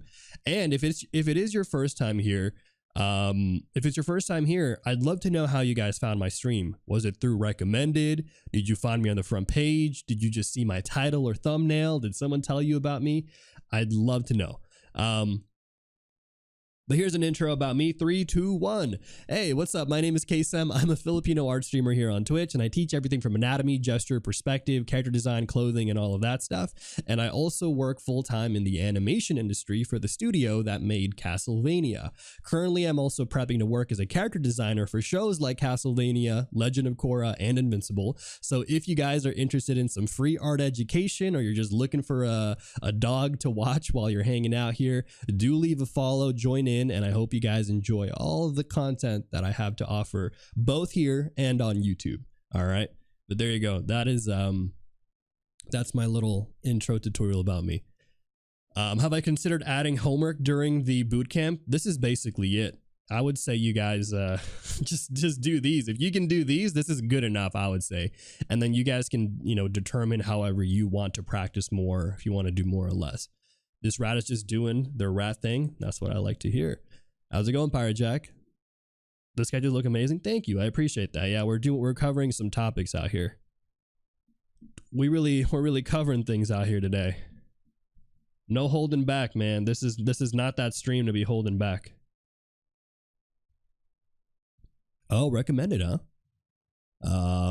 As I started with hand perspective. Oh, nice. You're in the recommended channel. Saw Last of Us and Peep the Scene. Oh, yeah, this one right here. Will you start every day at the same time as today? Not every day. We'll be doing it Mondays, Tuesdays, and Thursdays and Saturdays. So, yeah. By the way, guys, I do run ads on my stream every hour as well. So if you do get an ad, thank you again for sticking around for the ad break. They do help keep my streams monetarily viable and allow me to do what I'm doing out here on Twitch. And so if you do get an ad, really appreciate that. Maybe through Josh. I think it was the other way around, Rat Lord. I think I actually found your stream through Josh. Because Josh was like, because I think we were chatting one time and he was like, oh, I'm watching someone's stream. I was like, who are you watching? They're like, oh, I'm watching Rat Lord. I was like, Rat Lord? Who's this dude? Rat Lord? Let me take a quick look. And then I watched, I was like, oh, Rat Lord, 3D artist? Okay, that's kind of cool. Yeah, so shout out to Josh. But that's how I found you. I'm pretty sure I found you. Thank you for the follows, guys. Mio, Nick says, and everybody else who's coming here. How's it going, Cat Mella? Welcome back in. You guys got energy today, man. The energy is peak today. Sheesh.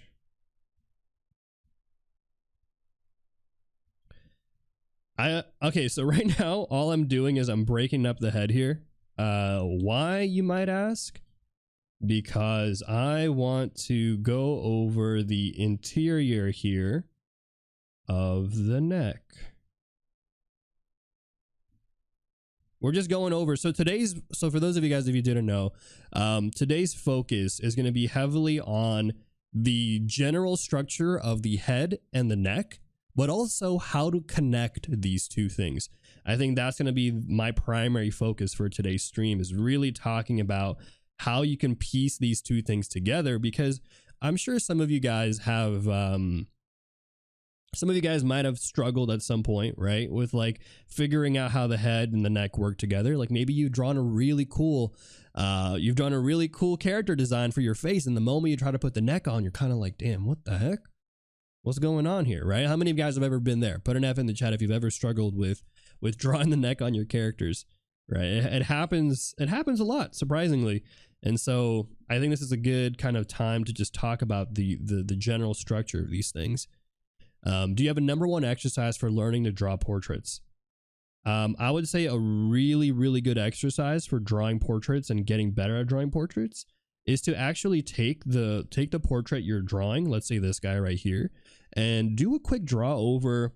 This is, again, not tracing. We're not trying to trace here, but I want you to kind of grasp where the simplified forms are, right? So this is a good exercise I used to do all the time, is try to find where the simple kind of forms are, look at some of the general shapes, where are the proportions going to be, and don't focus too much on trying to capture all the details and all the bumps. So I'm not trying to capture the brow ridge here and the dip and the cheekbone, not yet at least. Just kind of focusing on some of that. Finding the chin there, going down this way for the side plane, right? And so I'm trying to look for where these planes are, and then from there, what I like to do is, you know, just try to understand the proportions that I'm seeing here. So here we have where the brows are going to be, where we have the nose are going to be, the eyelids, eyes, all of that stuff, and then from there, I'll put a little 2 dots there. You know, move it to the side. So let's maybe finish off with this ear. Like this. Okay. But after all of this, move it to the side and be like, okay, cool. So this is the general structure of this head. Let me see if I can now redraw it again, but without having to trace or whatever. So this is kind of what I do sometimes before, you know, if I really wanted to practice getting the likeness of something or getting the general proportions, is just build a mask. So this is kind of what this is called. In like animation and whatnot, is you're building a mask.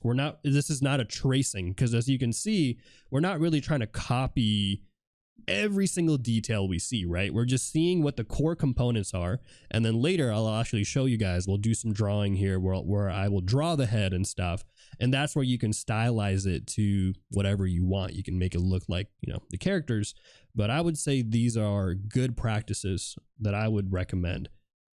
Just to kind of get yourself started, especially if you are a beginner and you're still struggling with drawing the face and figuring out how the structure of the face should work. Okay. Yeah, let me know if that was helpful. If that was something that you can maybe utilize for your own stuff. This is what I would do personally. I'll actually keep it here just so that we have it as a reference. But going back to the exploded neck here, this one I think was the exploded neck, right? I think so. Yeah, exploded neck. Yeah, no problem. Thank you for the follows. Ev Rowley and Mio and Hulas and Morning Mass Robots. Yeah, it's 9:37. It's a Monday, man. It's a Monday. I gotta go back to work later. Oh, I missed the weekend already. It's funny because when I was doing freelance and stuff, I felt like weekends to me were not that special because I kind of worked on weekends. You know, I was like, okay, I'll work a little bit less on the weekdays and I'll work some more on the weekends, and it kind of rolls over kind of thing. But now that I work full time doing studio stuff and I have like a fixed schedule, I have to work 8 hours every day, 5 days a week kind of thing. My weekends now are so precious. I miss the weekend already. Bring me back. Sometimes I think like, man, freelance work was nice. Like, yeah, it was really stressful and like having to figure out your own schedule and stuff. But I think sometimes being able to say like, hey, you know what? I want to work a little bit less on a Thursday or on a Friday, and then maybe work a little bit more on the weekend, you know, I think is nice. But unfortunately, that's not how the corporate world works. Still a little behind on that stuff.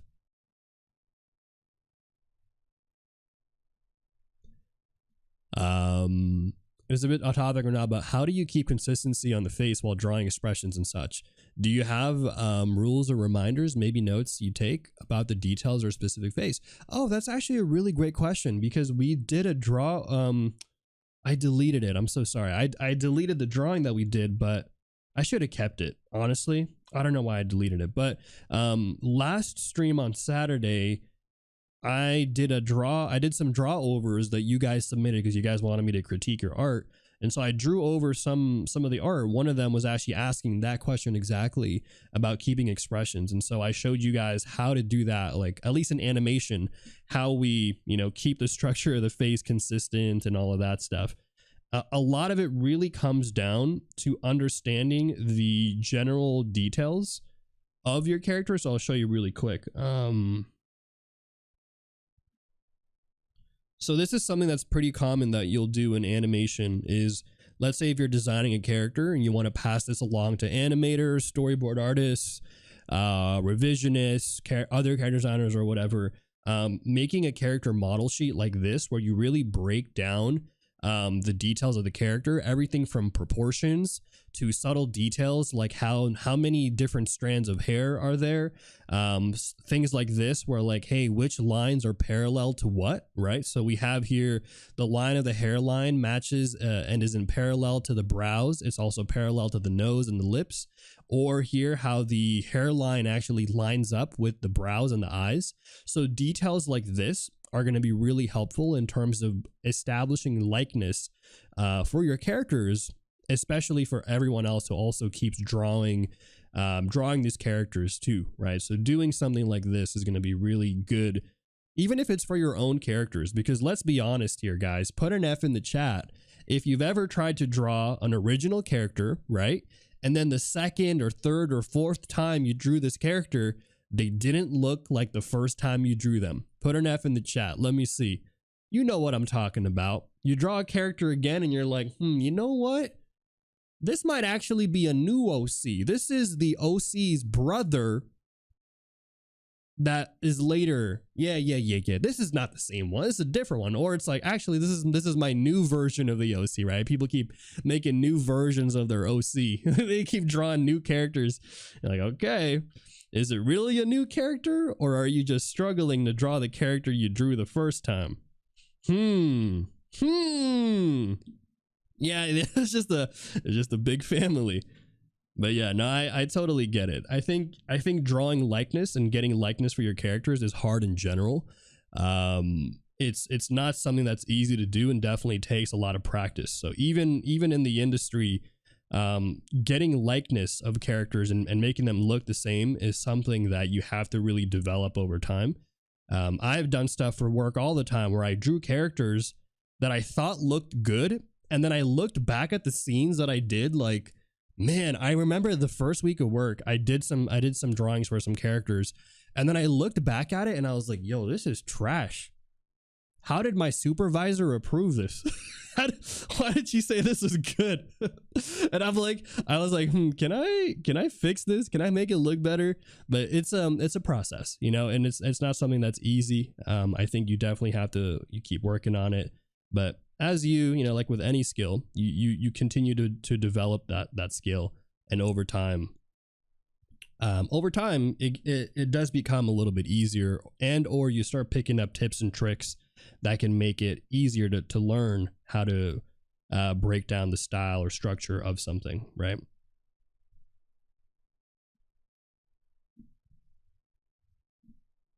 But yeah, this is gonna be, I would say, the general structure here that we have for this neck. I wanted to break it out for you guys just to kind of show you, it might look a little crazy, to show you the excessiveness here of drawing a neck. I'll lower it a bit more so we get more proportions. All right. I find it's hard to draw from imagination, trying to get better. Oh, you guys want a good exercise for that? How many of you guys in the chat struggle with drawing from imagination and or from invention? I had a teacher from what's it called?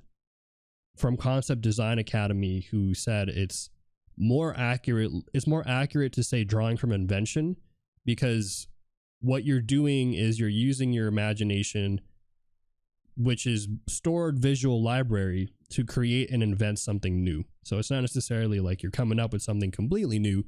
It's more like you're inventing things. But how do you do that, right? So here's a good exercise that I would actually recommend for those of you who might be struggling with that. And this is something I do, I try to do on a daily basis. But what I'll do is it this one? So what I do is I give myself 10 minutes, right? and I say in 10 minutes, I'm just going to draw a character from invention, right? And I'll do this. And sometimes some days are good, some days are bad, you know, and that's completely fine. I don't actually post these on Instagram or anywhere, but these are just 10-minute faces and stuff that I draw from invention.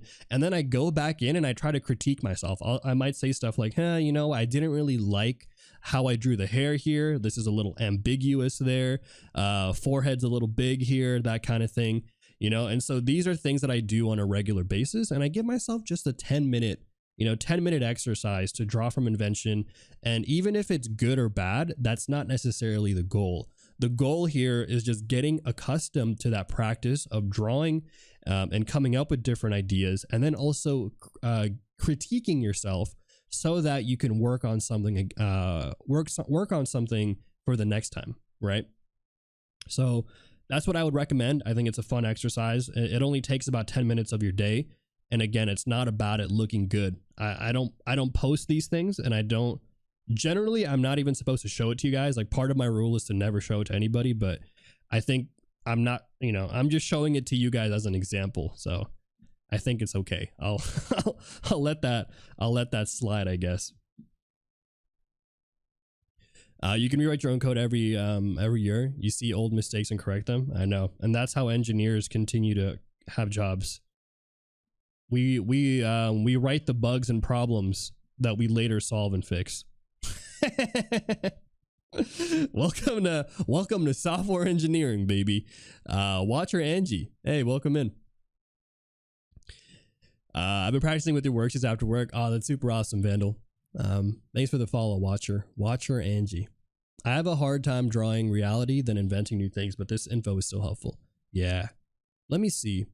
You have aphantasia. So you know what's interesting, Spike Mare? I used to think I had aphantasia too, and then I realized that there was a way to train. There was a way to train your mind to slowly work around your aphantasia. So I'll explain that in a bit. Give me a sec. I just want to do this. But so one of the things that I did, one of the exercises that I did was I would, in my mind, just think like, okay, I know I can't visualize anything because I had aphantasia too. So I said, okay, let me just imagine myself drawing a line, right? If I close my eyes and I just imagine myself, I drew a line. Okay, I can do that. I can draw a line. And then you start working your way. I'd be like, okay, let me draw a triangle. Can I imagine myself drawing a triangle? A little bit. It's a little fuzzy, right? But you start doing stuff like that. And then eventually over time, you start getting a little bit more and more clarity with what you can visualize. But that's how I do it. That's how I deal with my aphantasia, is by working on restructuring things instead of just trying to tell myself, hey, let me picture what an apple looks like. Because if you try to do that, sometimes it's really hard to visualize an apple in your head and you're like, I can't see it. I know what an apple should look like, but in my mind, it's just blank. It's like a black screen, right? So I would say to give that a try. See if that works out for you. I think that worked out for me and really helped me train my visual library in my mind and stuff. Yeah. By the way, guys, if you have any questions, and I might have missed them, like maybe you just, you typed something and the chat went by fast, please just retype them in the chat. I will try my best to answer as many questions as I can, but sometimes you can imagine that, I miss a few things. So I'm not trying to ignore anybody. So I know there were a few questions earlier that I just missed because of the chat and stuff. So please just retype the questions. I will do my best to answer those questions. Thank you. I can visualize, but I'm not so good at fine detail. So I usually use references for those. Like I'll visualize a scene and then use references. Yeah, and that's great. I think that's a good blend, right? Like kind of combining your own visual library and ideas with references is a pretty common practice, I would say, in the industry.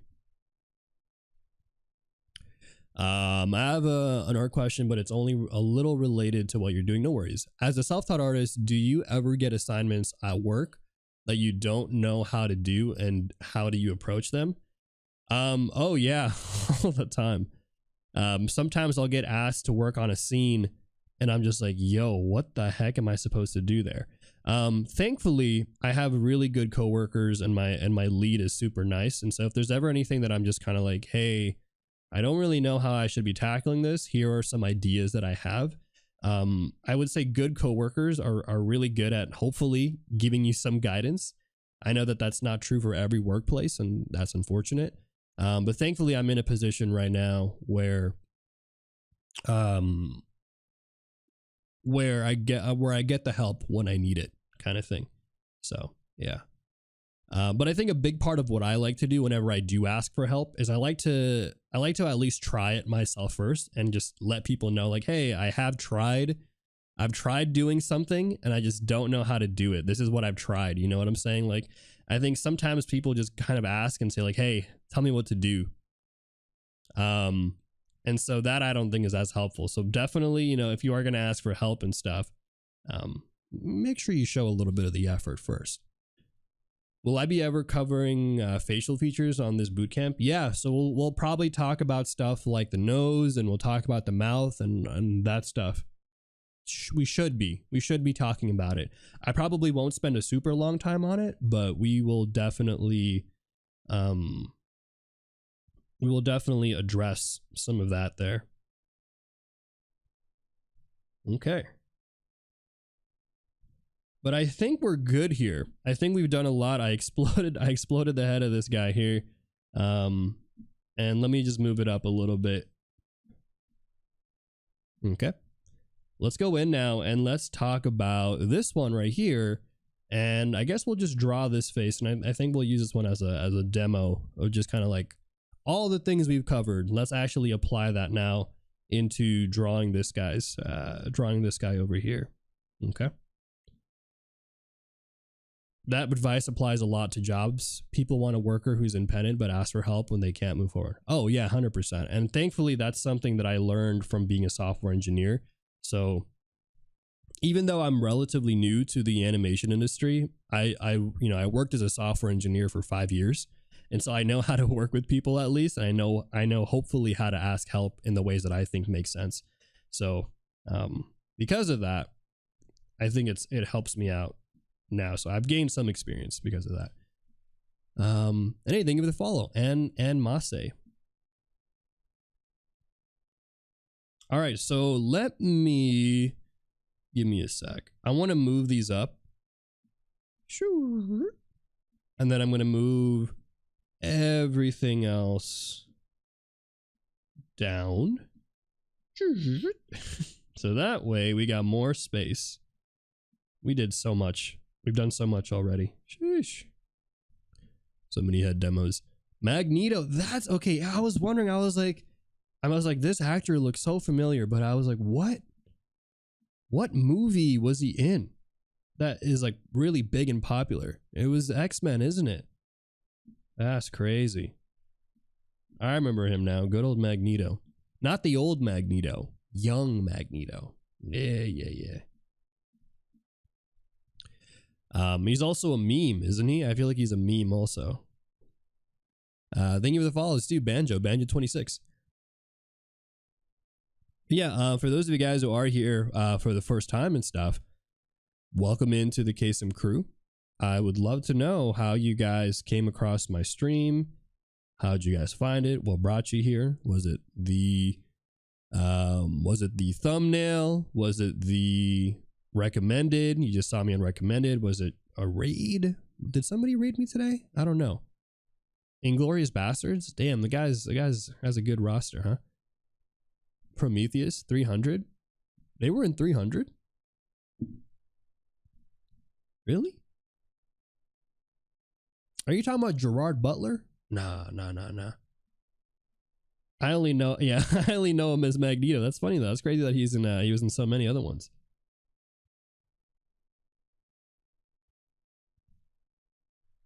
All right, so let me go ahead and draw this head. So we'll take a little bit of a breather here from talking about all the technical things, and we'll just kind of do like a rough kind of quick demo of how I draw heads.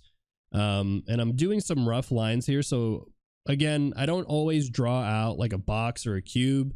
I think if I ever do draw cubes for my heads, it's usually because I'm doing a scene that is very perspective heavy. So an example of that would be like this one here that I've shown you guys before. I don't know why the opacity is so low, but where I've done scenes like this where I'm mapping out the positioning of things and I want to make sure the perspective is good. In this case, I would usually use a cube to kind of just figure out the placement of the head and the volume. And then I work out the details as I, after I clean up all the stuff there. But if I'm just doing general portraits and whatnot, I'm not always drawing cubes, and you guys don't have to do that either. I always say find the approach that feels the most comfortable to you, right? And I think that's kind of the beauty of art, is that there's no right or wrong way technically to do something. I think as long as you're satisfied with the process and the result, that's all that matters. I just found you in the art section. Oh, okay. Nice and simple. Go to the art section, sees Kaycem, sees a streamer. You're like, all right, I'll check it out. Easy peasy. We'll fight in the shade guy. The guy who laughs. Damn. I'm really bad with names, but I'm good with like faces. I in terms of like visuals, like if I meet somebody, I'll remember your face and I'll be like, oh, you look familiar, but I don't remember names, unfortunately. And I've met some people. I met somebody recently at a drink and draw who I met at Lightbox, I think.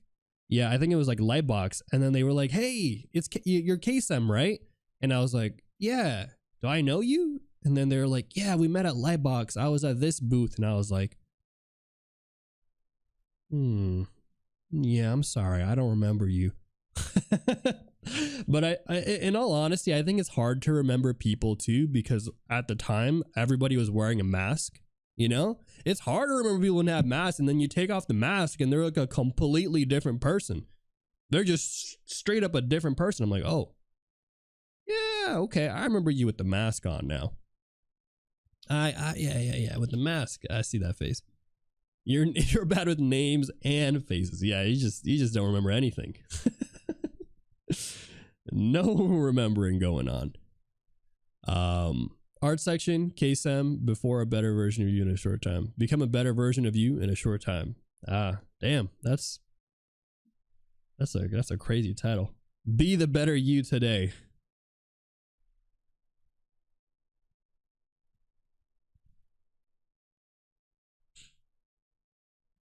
All right, so I'm just going to go in here. Again, I'm just laying out the anatomy, not even the anatomy, just simple structures when I'm drawing these faces and stuff. And again, I'm laying out just general proportions and placements just because it's easier, I think, for me to kind of map these things out. And then, from there, we can kind of go in with the details if you want to. And then I like to kind of find relationships with the face. So here's like that Illuminati triangle technique, using the ends of the brows there along with the ends of the nose. And by using this technique, it actually gives you a good idea of where to place the end of the eyes. So like right here is where I want the eye to be. We're going to go a little bit about halfway there. End of the nose is going to be kind of like right there. So we're going to kind of go in, boom, boom, boom. And that's just going to be, again, that general structure that we can use for perspective and not perspective, for proportion and whatnot.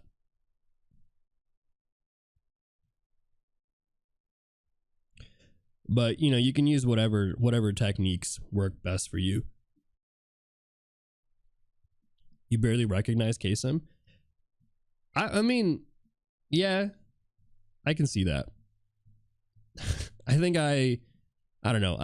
I would like to think I look the same in real life as I do with on stream and stuff, but maybe I'm a little different. People have told me I was taller than they expected, which is interesting, but I think part of the reason why might be because my camera is angled a little bit high looking down. So some of you guys might just think I'm like 4'10" or something, but I'm not 4'10". I'm like 6'10". I'm like 7'3" technically. I'm not, I'm kidding. Thank you for the follows, Note Art and Danny Soar, Secret, and also the Saley. Oh, interesting.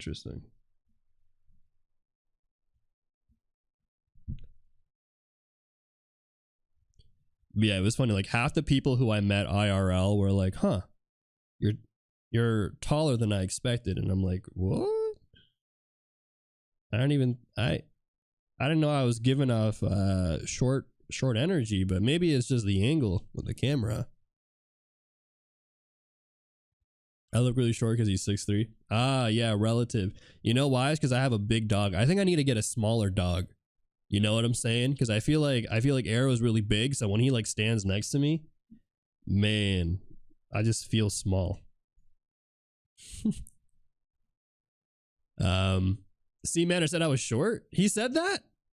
C Manor. Okay, well, C Manor's huge. Okay, first of all, C Manor's tall. I was not expecting C Manor to be like 6'10" or something. That dude was tall. Okay.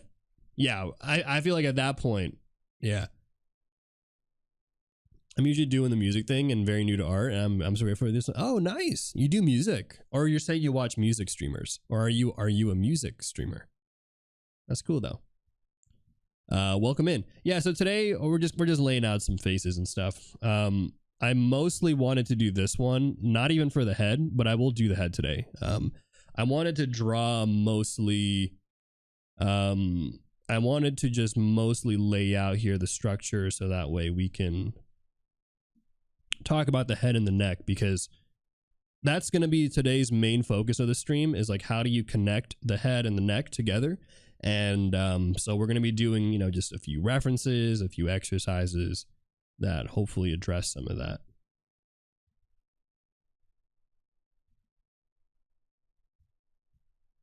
Are you a music? Yeah, some days. I do stream music and just got into art. Oh, okay. So you do stream music. Okay. Yeah, that's what I thought you said, but I wasn't sure. That's super cool. Shout out to the music streamers. I think streaming music is tough, honestly. Honestly, I think streaming in general is tough. Out of curiosity, has anyone here either tried streaming on Twitch or anywhere, and or has thought about being a streamer? I'm just curious. I just want to see.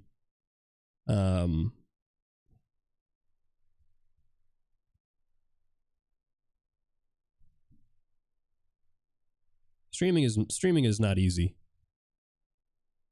I think there have been times in my career as a streamer where I thought about giving up and quitting because I thought that it wasn't for me. I was like, man, I'm not good enough to be a streamer. No matter what I try, I'm not seeing any results. But then I realized streaming is just a matter of patience, finding what works for you, kind of getting into that rhythm and stuff. You know, like for some people, doing drawing anime waifus is what they like to do, and that's what works well on Twitch. And you know, for me, that's not what really worked. I wasn't really vibing with drawing anime waifus, and I think for the longest time I didn't want to teach on Twitch because I was like, in my mind I was just thinking, one, who wants to watch educational content on Twitch? But two, I was also like am I even good enough to teach things and talk about things? But I realized, you know, like, you never know until you try. And also, personally, the stuff that I try to teach you guys, it's not like a, hey, this is the stuff you have to know, make sure you do these things. It's more like, these are the things that have worked for me. If you guys, you know, like what you hear and you want to apply this to your own work and stuff, you know, give it a try. But by no means is this like the definitive, you must do what I say, everything I say and do is right. Like, that's not what I'm here for. Oh, and thank you for the 3 months, Shadow. Appreciate that. This air opinion came here because you were teaching, so I'm glad you were offering this. Oh, thank you. Thank you for clicking on my stream. Yeah, we're known for really mostly teaching art on Twitch. That's kind of how people find out about me.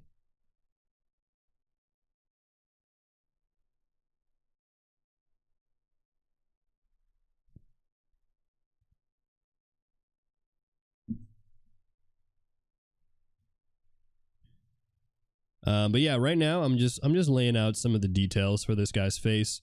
This is a very rough sketch. Obviously, we're not going to probably do a clean line art like what we did here. With Joel from Last of Us, because that was like a full-on piece. Like today's more of like a study, you know. So I'd rather focus on the parts of the study that I care about, which in this case is going to be primarily the I think we're primarily going to focus on the neck today. Don't forget the Magneto helmet. Exactly. That's exactly what we need. Thank you for the follows, DC Sino. Appreciate that. Why do you focus on Twitch rather than YouTube? Oh, that's a great question. I focus on Twitch because I think for me, I just enjoy it more. I love the idea of being live. I think it's more fun to engage with my audience and engage with the community live. Have you guys ask me questions live, you know? And I think it's easier for me to just talk and be more impromptu than to have a script and edit and do all that stuff. Like I've tried it, and I just don't think I have as much skill for that. And I also don't think it's something I'm as interested in. And so instead, I just focus on making my Twitch content as good as I can and hoping that that is good enough for that's good enough for YouTube. Hoping that I could just upload my VODs over to YouTube, and that somehow, some way people are going to click on it and want to check out my, you know, my content there. So, but yeah, it's tough. I think in general, either or is pretty tough. Have you lowered the opacity of the reference image? If so, why? Oh, I did lower it, and I mostly lowered it earlier just to show you guys how I drew over the mask. Other than that, it's not really, I just lowered it. I just didn't change it back, and I'm too lazy to do that now. But no, it's not like, it wasn't for like it's easier to draw when the reference is lowered kind of thing. It was just something we did earlier because I showed you guys a quick draw over with the mask and stuff. That was it. Good question. That's a good call out there. Watching you be bad at the backrooms? Wait, really? That's crazy. You watched me when I did a game stream. I only do game streams like once every 3 months or something. I almost don't do game streams anymore. Yeah, just because it's like, it's so off. It's so different from my usual brand of content and stuff. So I just, you know, it's like, oh, less people are going to check that out, but that's so funny. Did you start streaming from an audience of 0, or did you have a community? No. When I started streaming on Twitch, I didn't have any social media presence. I didn't have like an Instagram or a YouTube or anything like that. I wasn't even a professional artist. I was somebody who was coming out of a 6-year break of not doing art for 6 years. And so, to be honest, I don't know why those early viewers watched my streams.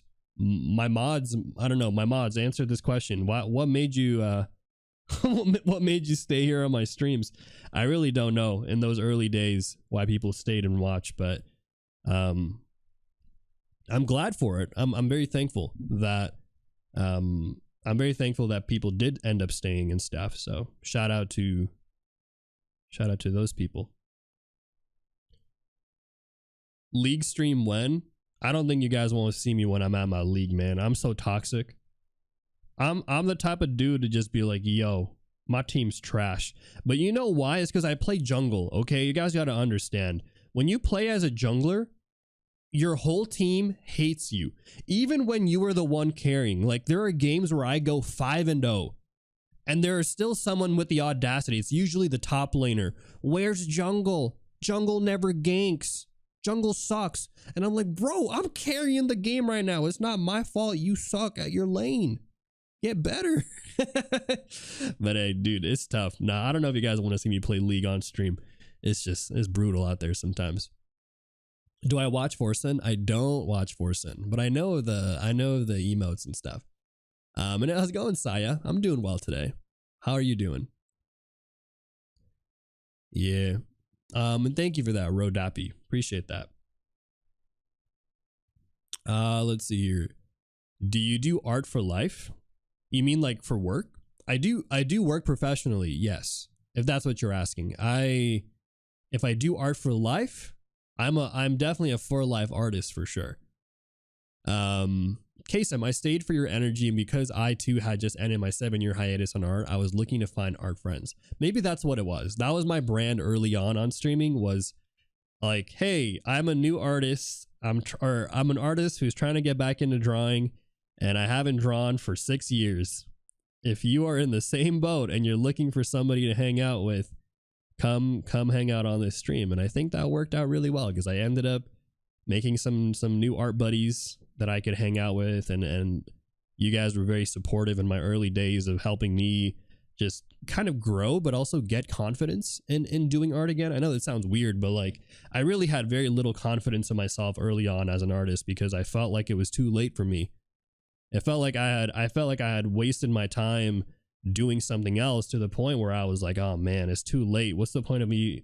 What's the point of me even doing art anymore, when I'm already like this age, and I got all these other young artists who are professionals now and doing this and that?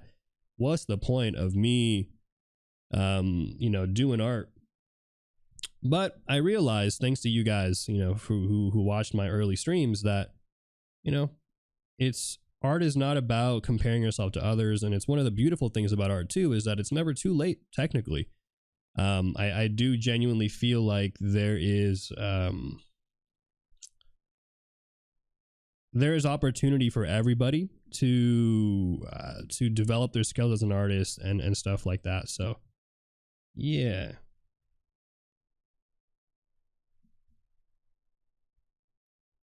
But let me go see here. How's it going, Sid? Welcome back in. Get good, Kaycem. Yeah.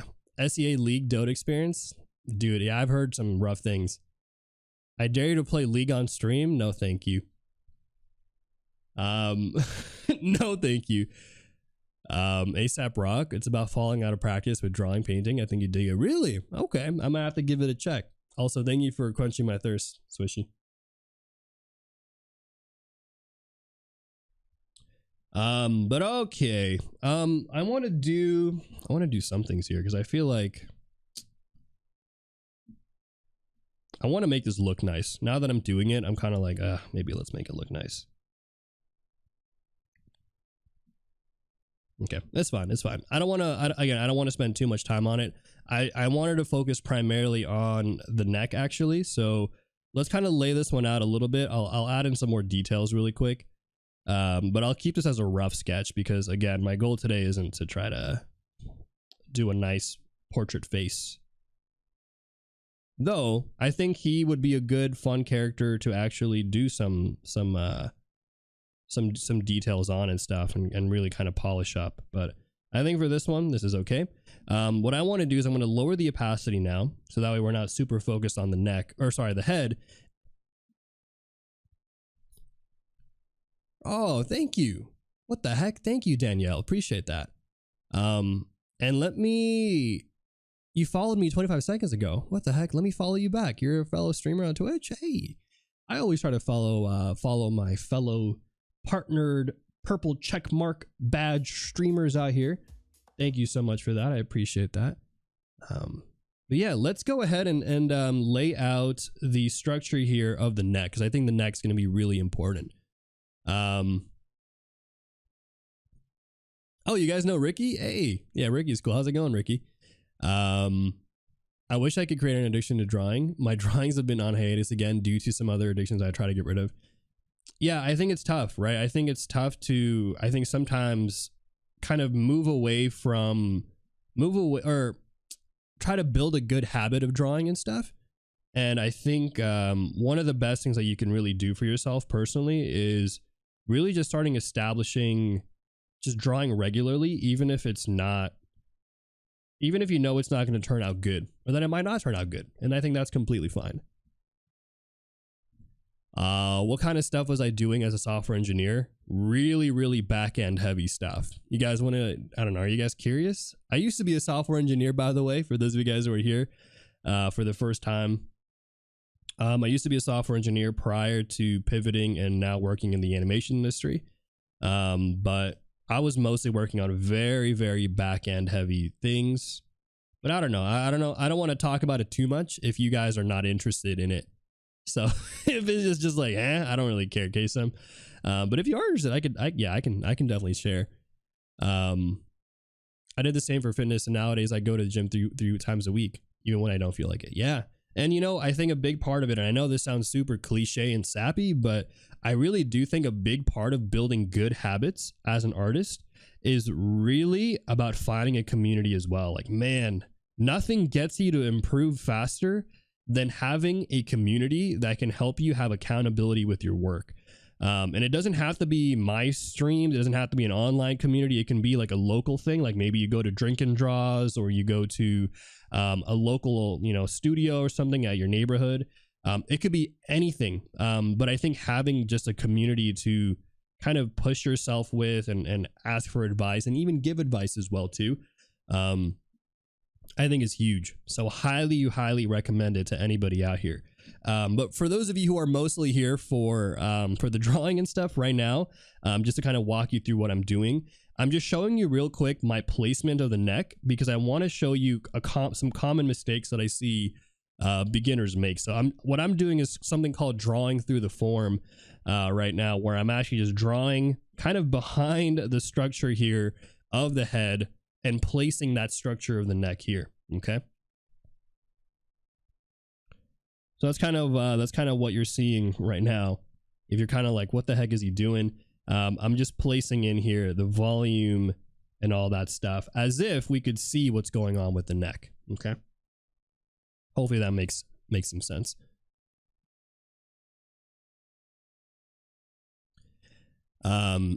Figure invention. Did you guys take figure invention? Oh, okay.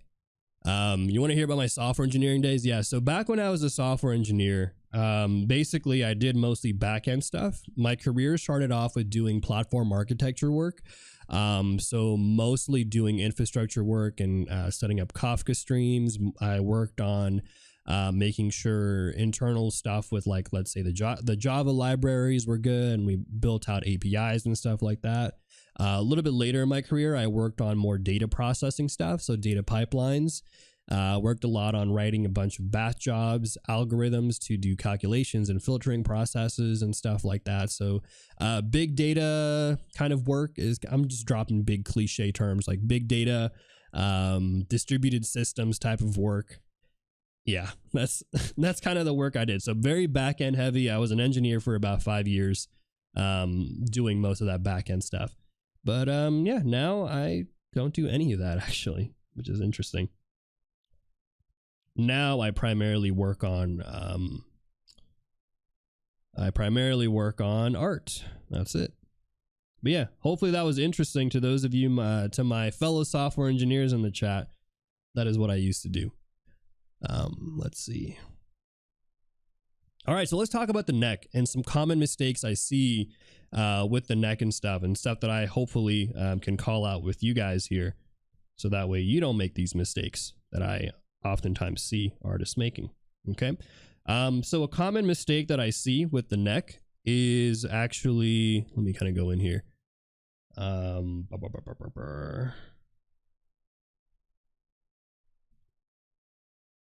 So sometimes the mistake that I see is when artists do, I think when you start lacking the volume in the neck, it can start to really show. So let me actually group this up and we'll duplicate it a few times.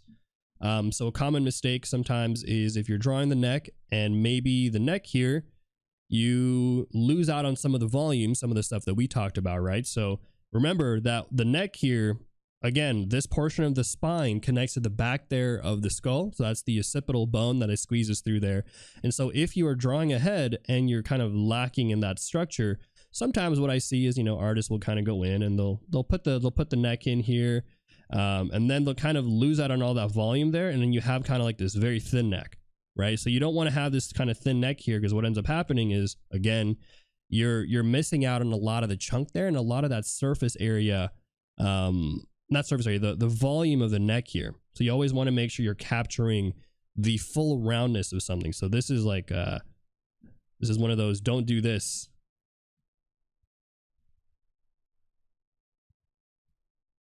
But let me go like this and kind of fix this one up real quick. Nice to know. Yeah, that was mostly what I did there. Community is life-changing. I agree, 100%. Let's see here. By the way, if you guys have any questions with what we're doing today and stuff, feel free to ask. I know we covered a lot today, and some of you might be, maybe you're just coming in just now and you're like, whoa, did I miss anything? What's going on? So if you guys are curious about what we did today, basically we are covering some of the general fundamentals of the head. Oh, what the heck? And we're also covering some of the general kind of shapes and structure of the head, but then I also wanted to go over with you guys how to connect the head and the neck together, which sometimes I find is a very hard thing to do. And so I'm giving you guys some of the general structure here, as well as some general tips that I think could be helpful. As a hobby, no, I just haven't had enough time, unfortunately. I've been most of my day is spent drawing, so I mostly draw for about I mostly just do art for about 12 hours a day. Because of work, studio work, but also because of streaming on Twitch. And so really just haven't had time to do anything else, because by the time I'm done with work, my mind is just checked out. You know, I'm just like, okay, let me just take a break. Let me just play video games and, you know, do anything but think.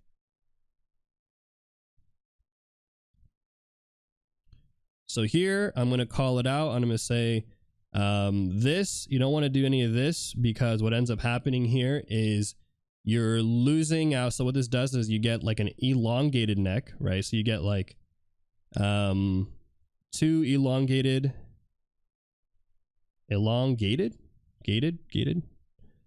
And then also you lose out again on that volume here. You're missing out on that volume, which I think is so important. Volume.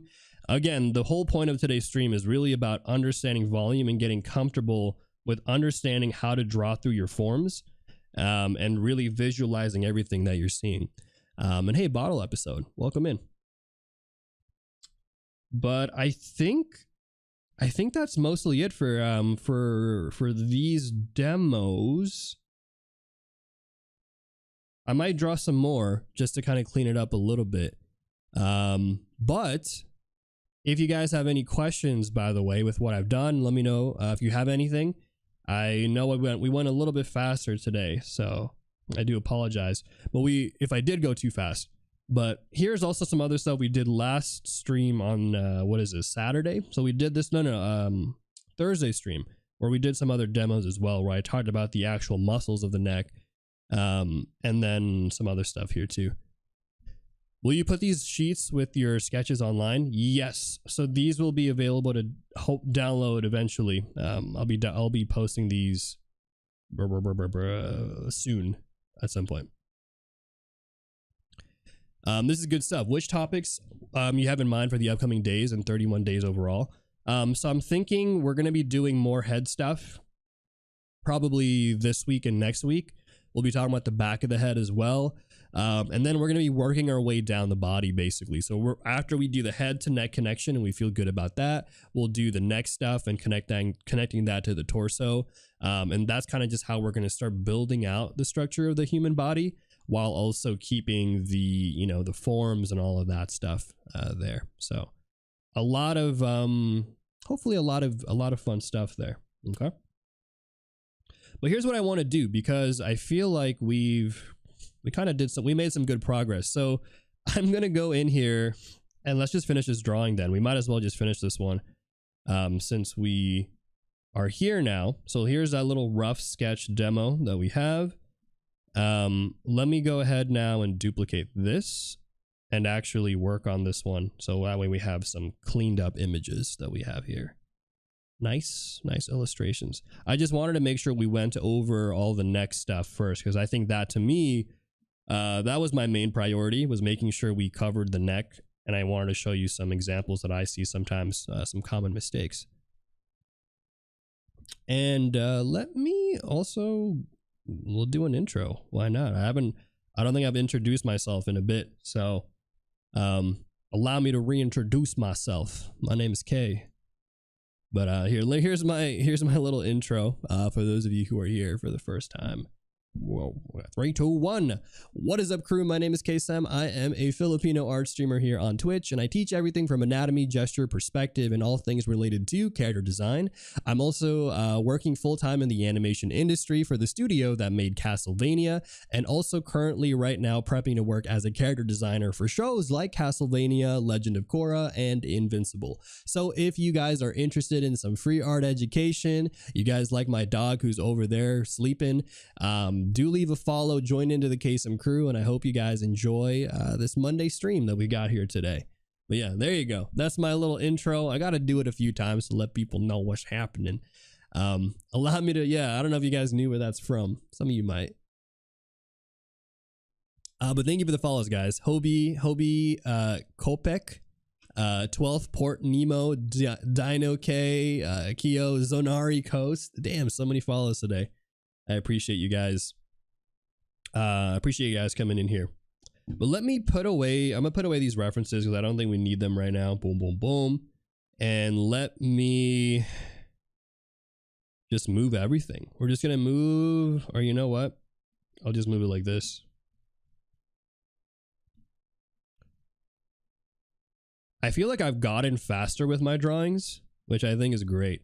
I always overestimate. I'm always like, I always think I'm going to go super slow, and then I end up going like a lot faster. So I'm thinking, or I'm going to flatten this one out.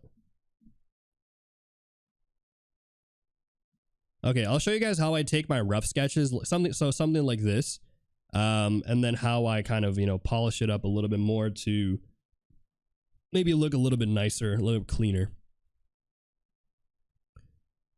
Yeah, that's great to hear.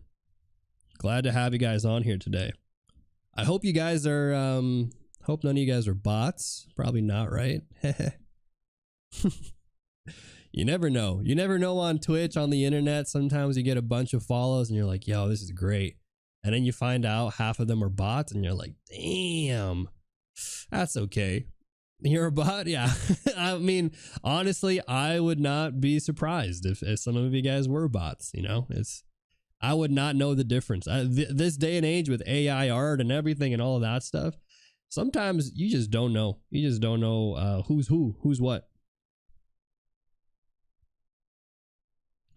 But all right, let me show you guys how I kind of clean up this line art a little bit. So usually my line art phase, I'll show you guys, it's not that different, to be honest, from my sketch phase. I try to keep it as similar as I can. And a lot of what I do with my line art really is just maybe adding in some more details, really being more confident with my lines, but as well as kind of thinking about line variants, adding in stuff like thick or thin, these types of variations there. You're not falling for this? We're not going to do it. Don't worry. People in the chat like, what's he talking about? Thank you for the follow, Umos. Know how to describe Kaycem better than themselves. I think what's really cool about streaming, and I think the biggest difference with streaming and being on YouTube and stuff, and making videos, is that what you see for the most part while I'm live is kind of who I am. There's very little filtering involved. It's hard to kind of filter, it's hard to filter this. So I would say I'm not that different on stream as I am IRL. If there's anything, maybe I'm a little bit more, I'm more PG-13 on stream. And I think a big part of why I'm PG-13 on stream is just because when I first started streaming on Twitch, my first 2 viewers was literally my little sister, who was, I think, like 10 or 12, or I don't even know. I'm sorry. I forgot how old you are. If you're watching me right now, younger sister, but she was like something like that. And then my nephew, who was also really young too, they were legit my first viewers on Twitch. And because of that, I was always under the impression that they were just watching me. And so I would, I was like, okay, I can't really be super, I can't cuss a lot and stuff like that. But they were my first viewers. I don't think they watch me anymore. This was during a time during COVID where they were, not in school. And so they had some time to watch. But now they don't watch. I just gotten used to it. That's why we have the censor button. That's true. This is why I have that censor button out here. My favorite. Good old censor button.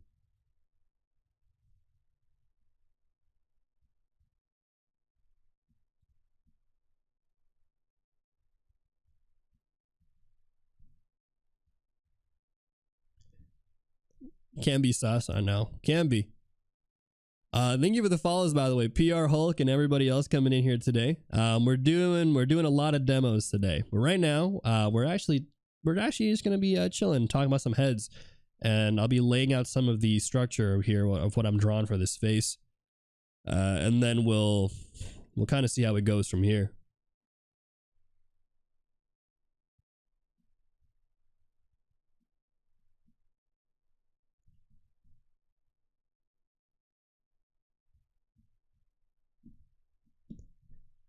I'm on my best behavior on here. No, I mean, you guys are good. Again, I think my audience has greatly changed since my first days of streaming, and I think it's for the better. I saw a recent statistic on my YouTube channel about the age range of my viewers, and I don't know how true it is, but I actually feel like it's kind of true. Basically, it said that a large majority of my viewers are over the age of 21. And so, actually, hold on. Let's actually do a poll. I want to see. I want to know here. All right. I'm just going to say here, okay, age, question mark. Are you between 18 to 21? If you're under 18, look, I'm just not going to ask, okay? I don't want to get into the whole underage whatever nonsense. I'm sure, I mean, you can be under 18 and watch my streams too, I'm pretty sure. But 21, let's just say 21 to 30. Is that too big of a range? We'll do 21 to 30. And then we'll do 31 to 40, and then we'll do like 40 plus. 40 plus. Okay. I'm just curious to see. According to YouTube statistics, a large majority of you guys are in this bucket here. But I want to see. If you're under 18, you can just vote 1821. Okay. If you're under 18, you can vote 1821. For today, you can be tried as an adult. I don't know. I'm just curious. I'm just genuinely curious to see what my audience is, because I have a feeling that a large majority of you guys are not young. I feel like you guys are all old timers like me. Kaycem, make sure you click that 40 plus. I'm not going to tell you guys what I'm voting for. All you guys have to know is that my age is somewhere between 21 and 65. Okay. I'm somewhere between 21 and 65. That's a pretty broad range, I know, but sometimes it'd be like that. But yeah, how's it going, Klopp? I'm doing well, by the way. Don't write your age in the chat, please. Yeah, don't put your age in the chat. Just none of that stuff. Twitch gets a little bit spicy. 64. I haven't even hit my prime, okay? I haven't even hit my prime yet. Though I will say I probably have more white hairs than the average person my age. And the reason why is I think it's just genetic. I've had white hairs. I've had a lot of white hairs since I was like 12. If you guys ever meet me, I have what are they called? Like peppered hair. Like basically I have a lot of white hair. I'm very close to just having a full head of white hair, which would kind of be cool. Then I could cosplay as Gojo like this. Oh shoot, I run ads. Oh no, the ad's running right now. Damn. I forgot to let you guys know there's an ad running right now. I do use the iPad, yeah. I think you look 21. Thank you.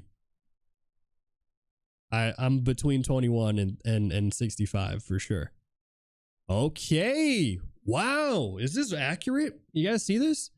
60% of you guys are between the age range of 21 and 30. There's some of you who are in the age range of 31 and 40. Some of you are actually 40 plus, which is super cool.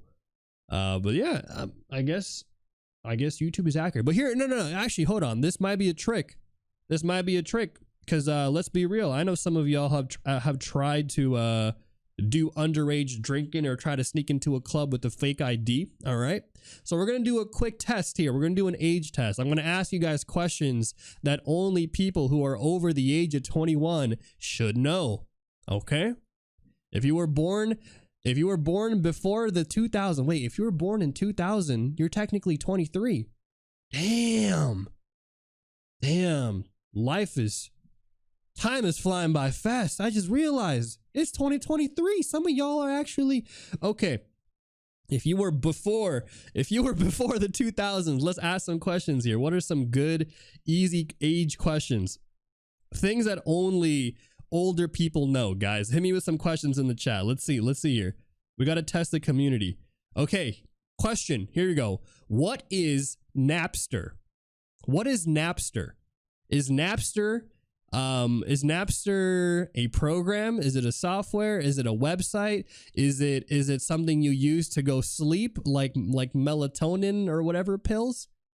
What is Napster? Let's see if some of y'all know this. Okay. Honestly, I don't even know if I remember what Napster is.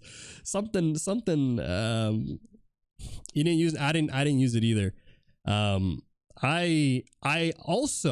just want to clarify, I never used Napster. I never used anything like LimeWire, FrostWire, Pirate Bay. I just want to be open up front on stream live. I have never used any of those things to download Photoshop illegally, or you know, when you download music and it has a long tag. Never. Yeah. I don't think anyone has ever used it, right, guys? I think none of us here have used any of that stuff for sure. No. What is that even? I've only heard about it. I can't believe it existed. People used to pirate Photoshop? Damn. I mean, people still do, to be honest. The fastest way to get 55 viruses? Yep.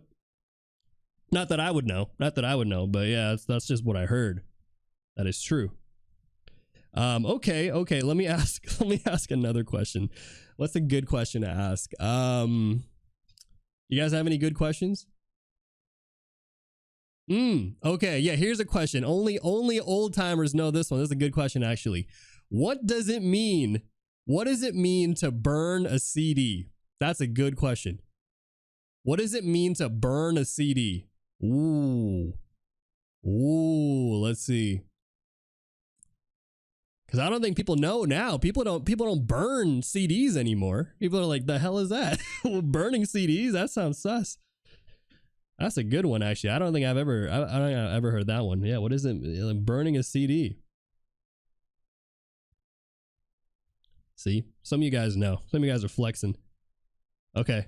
I think if there's anything that today's stream has proven is that you guys are all old. I think we've all proven a point here. You guys are all old timers. CDs. You know, it's crazy, man. Oh my gosh. You know, it's so wild. I always tell this story, but there was a time where I tried to explain to my nephew that back in the days, me and his mom, my older sister, we used to go to Blockbuster on like Fridays or something, because that's when they would release the new DVDs for movies. And I told him, like, yeah, we used to go to this store where we would actually rent out the DVDs and all of that stuff. And then we had to like wait for the DVDs to come out. And he was like, why don't you just use Netflix? What are you talking about? And I was like, no, bro, Netflix didn't even exist like that.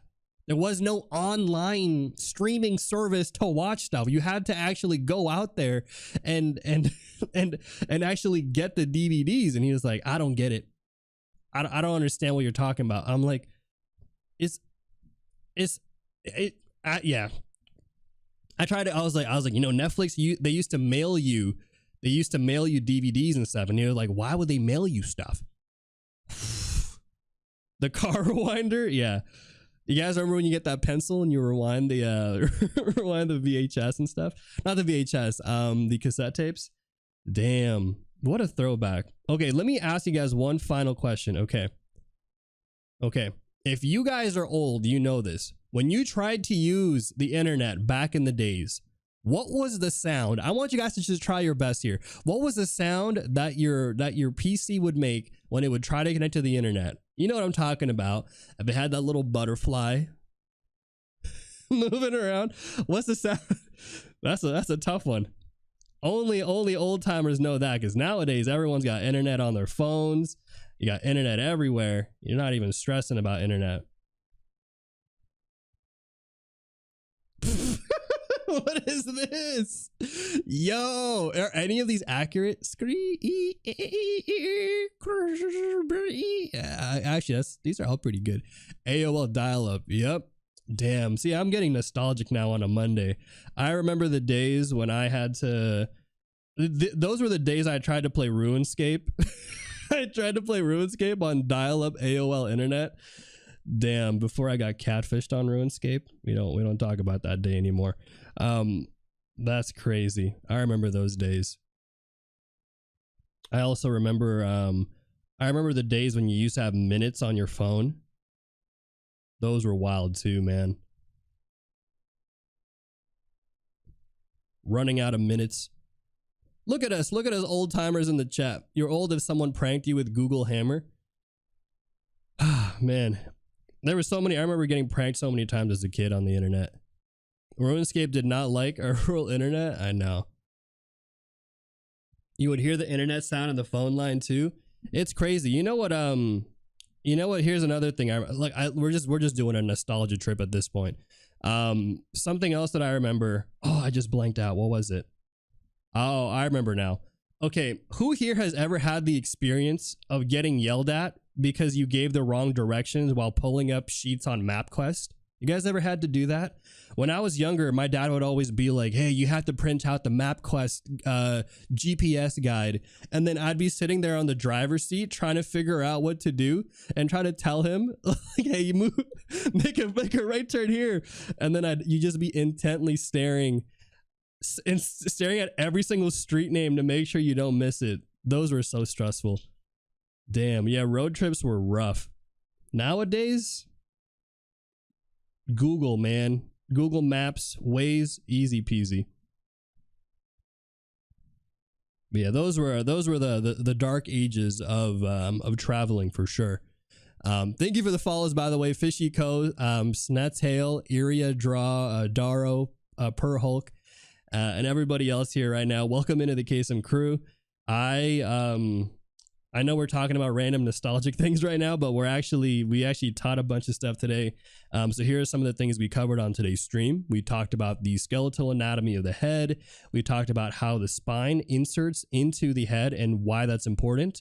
For talking about proportions of laying down the laying down the neck and stuff. We also talked a little bit about drawing the head from this upper angle and what's going on there with the underneath the jaw and stuff like that. And then here are just some general tips of for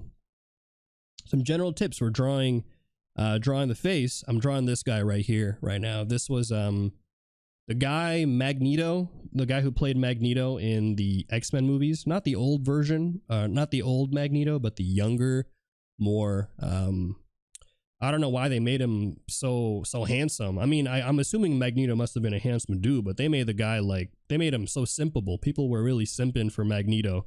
They felt conflicted, not gonna lie. I'm glad my mom was the one with the map and not me. Yeah, no, I remember stressful days trying to figure out MapQuest. Rough times. But yeah, welcome in everybody who's coming in here for the first time. I hope you guys enjoyed today's stream. Again, this is the start. Actually, this is the first official start date of the character design bootcamp. This is a bootcamp that I do here on Twitch, where I teach a bunch of art fundamental topics and stuff.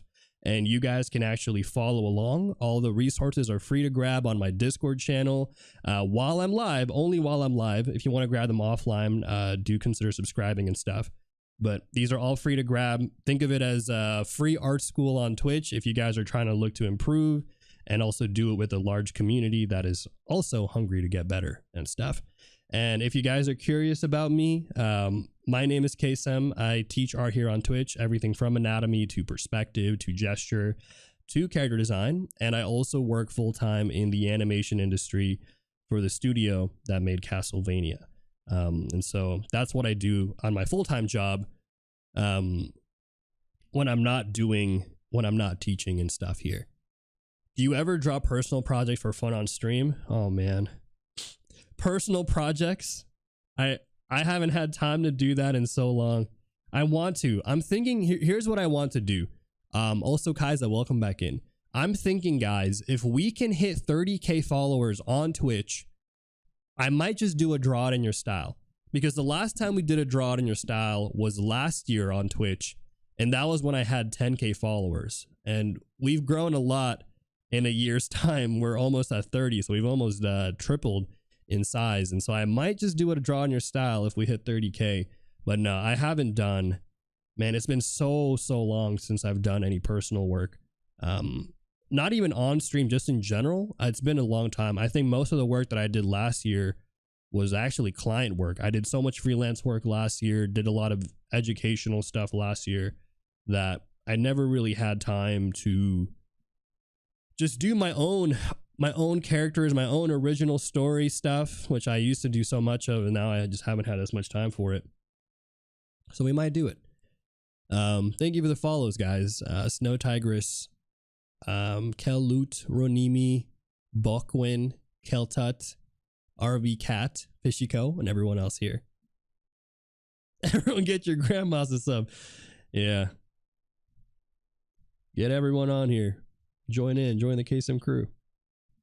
But honestly, I mean, I don't want you guys just to follow because of some goal and stuff. I mean, I always tell people, you know, follow my streams if you enjoy my content and if you find it, you know, helpful or interesting or entertaining. Don't just follow because of a goal, because once that goal is hit, people are not as interested. So that's why I don't try to do stuff like that all the time, where it's like, follow this goal or that kind of thing, because I want you guys to follow because you enjoy it. So don't feel pressured. Thank you, Snow Tigress. Yeah, I do like line work. It's one of my favorite things to do. You know, I think it's nice to oh boy. Are we doing this again? Thank you for the 500 bits. Clap. Appreciate that. Thank you. I have so much trouble trying to find the time and motivation to do art outside of study work these days. Yeah, and I mean, again, like because of studio work, I feel like sometimes I'm already so drained from drawing. You know, like you could imagine drawing. You're drawing for like 12 hours. It's almost like, man, at that point, you just kind of want to rest your hands. You want to rest your head. But no, I think it's important to do more personal work. And when I say personal work, I mean like long, like an actual piece, you know, like, cause I do draw for myself here and there, but it's not like a fully committed piece. It's not like something that I spent hours on. Usually it's something that I just draw pretty quickly, maybe a rough sketch or a quick study, you know, that kind of thing.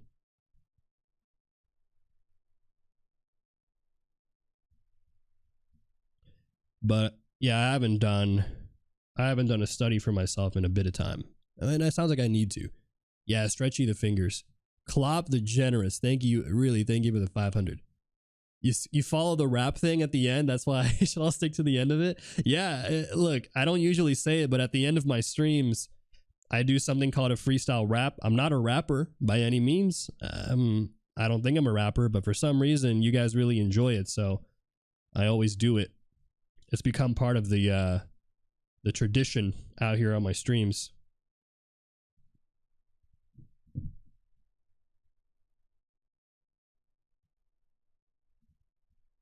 I think this is nice. I think winding down after a lot of heavy educational tutorial stuff, and then just kind of going in here and drawing and showing you guys how I kind of apply all the things we just talked about into this drawing. I think it's really, for me, it's really fun to do. You can kind of get a feel here and see my process of what I do whenever I'm designing characters, either for work or even personally.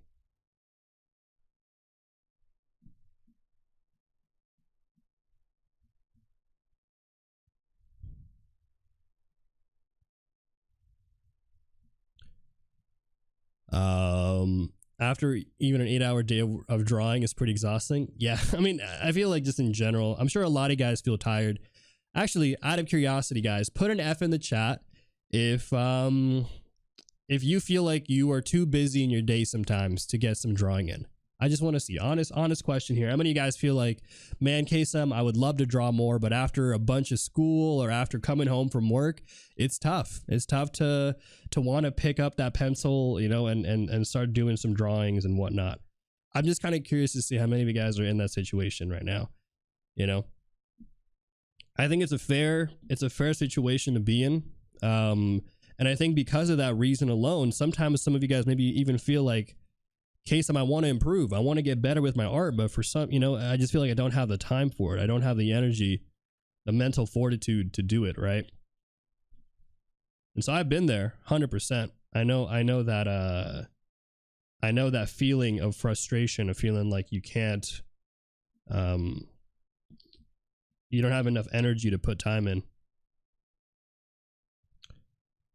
I wonder what the best way is to deal with that. Because I think for me, and again, I always tell people, you know, take the way that I approach things with a grain of salt, because not everyone will do things the way that I do or work the way that I like to work.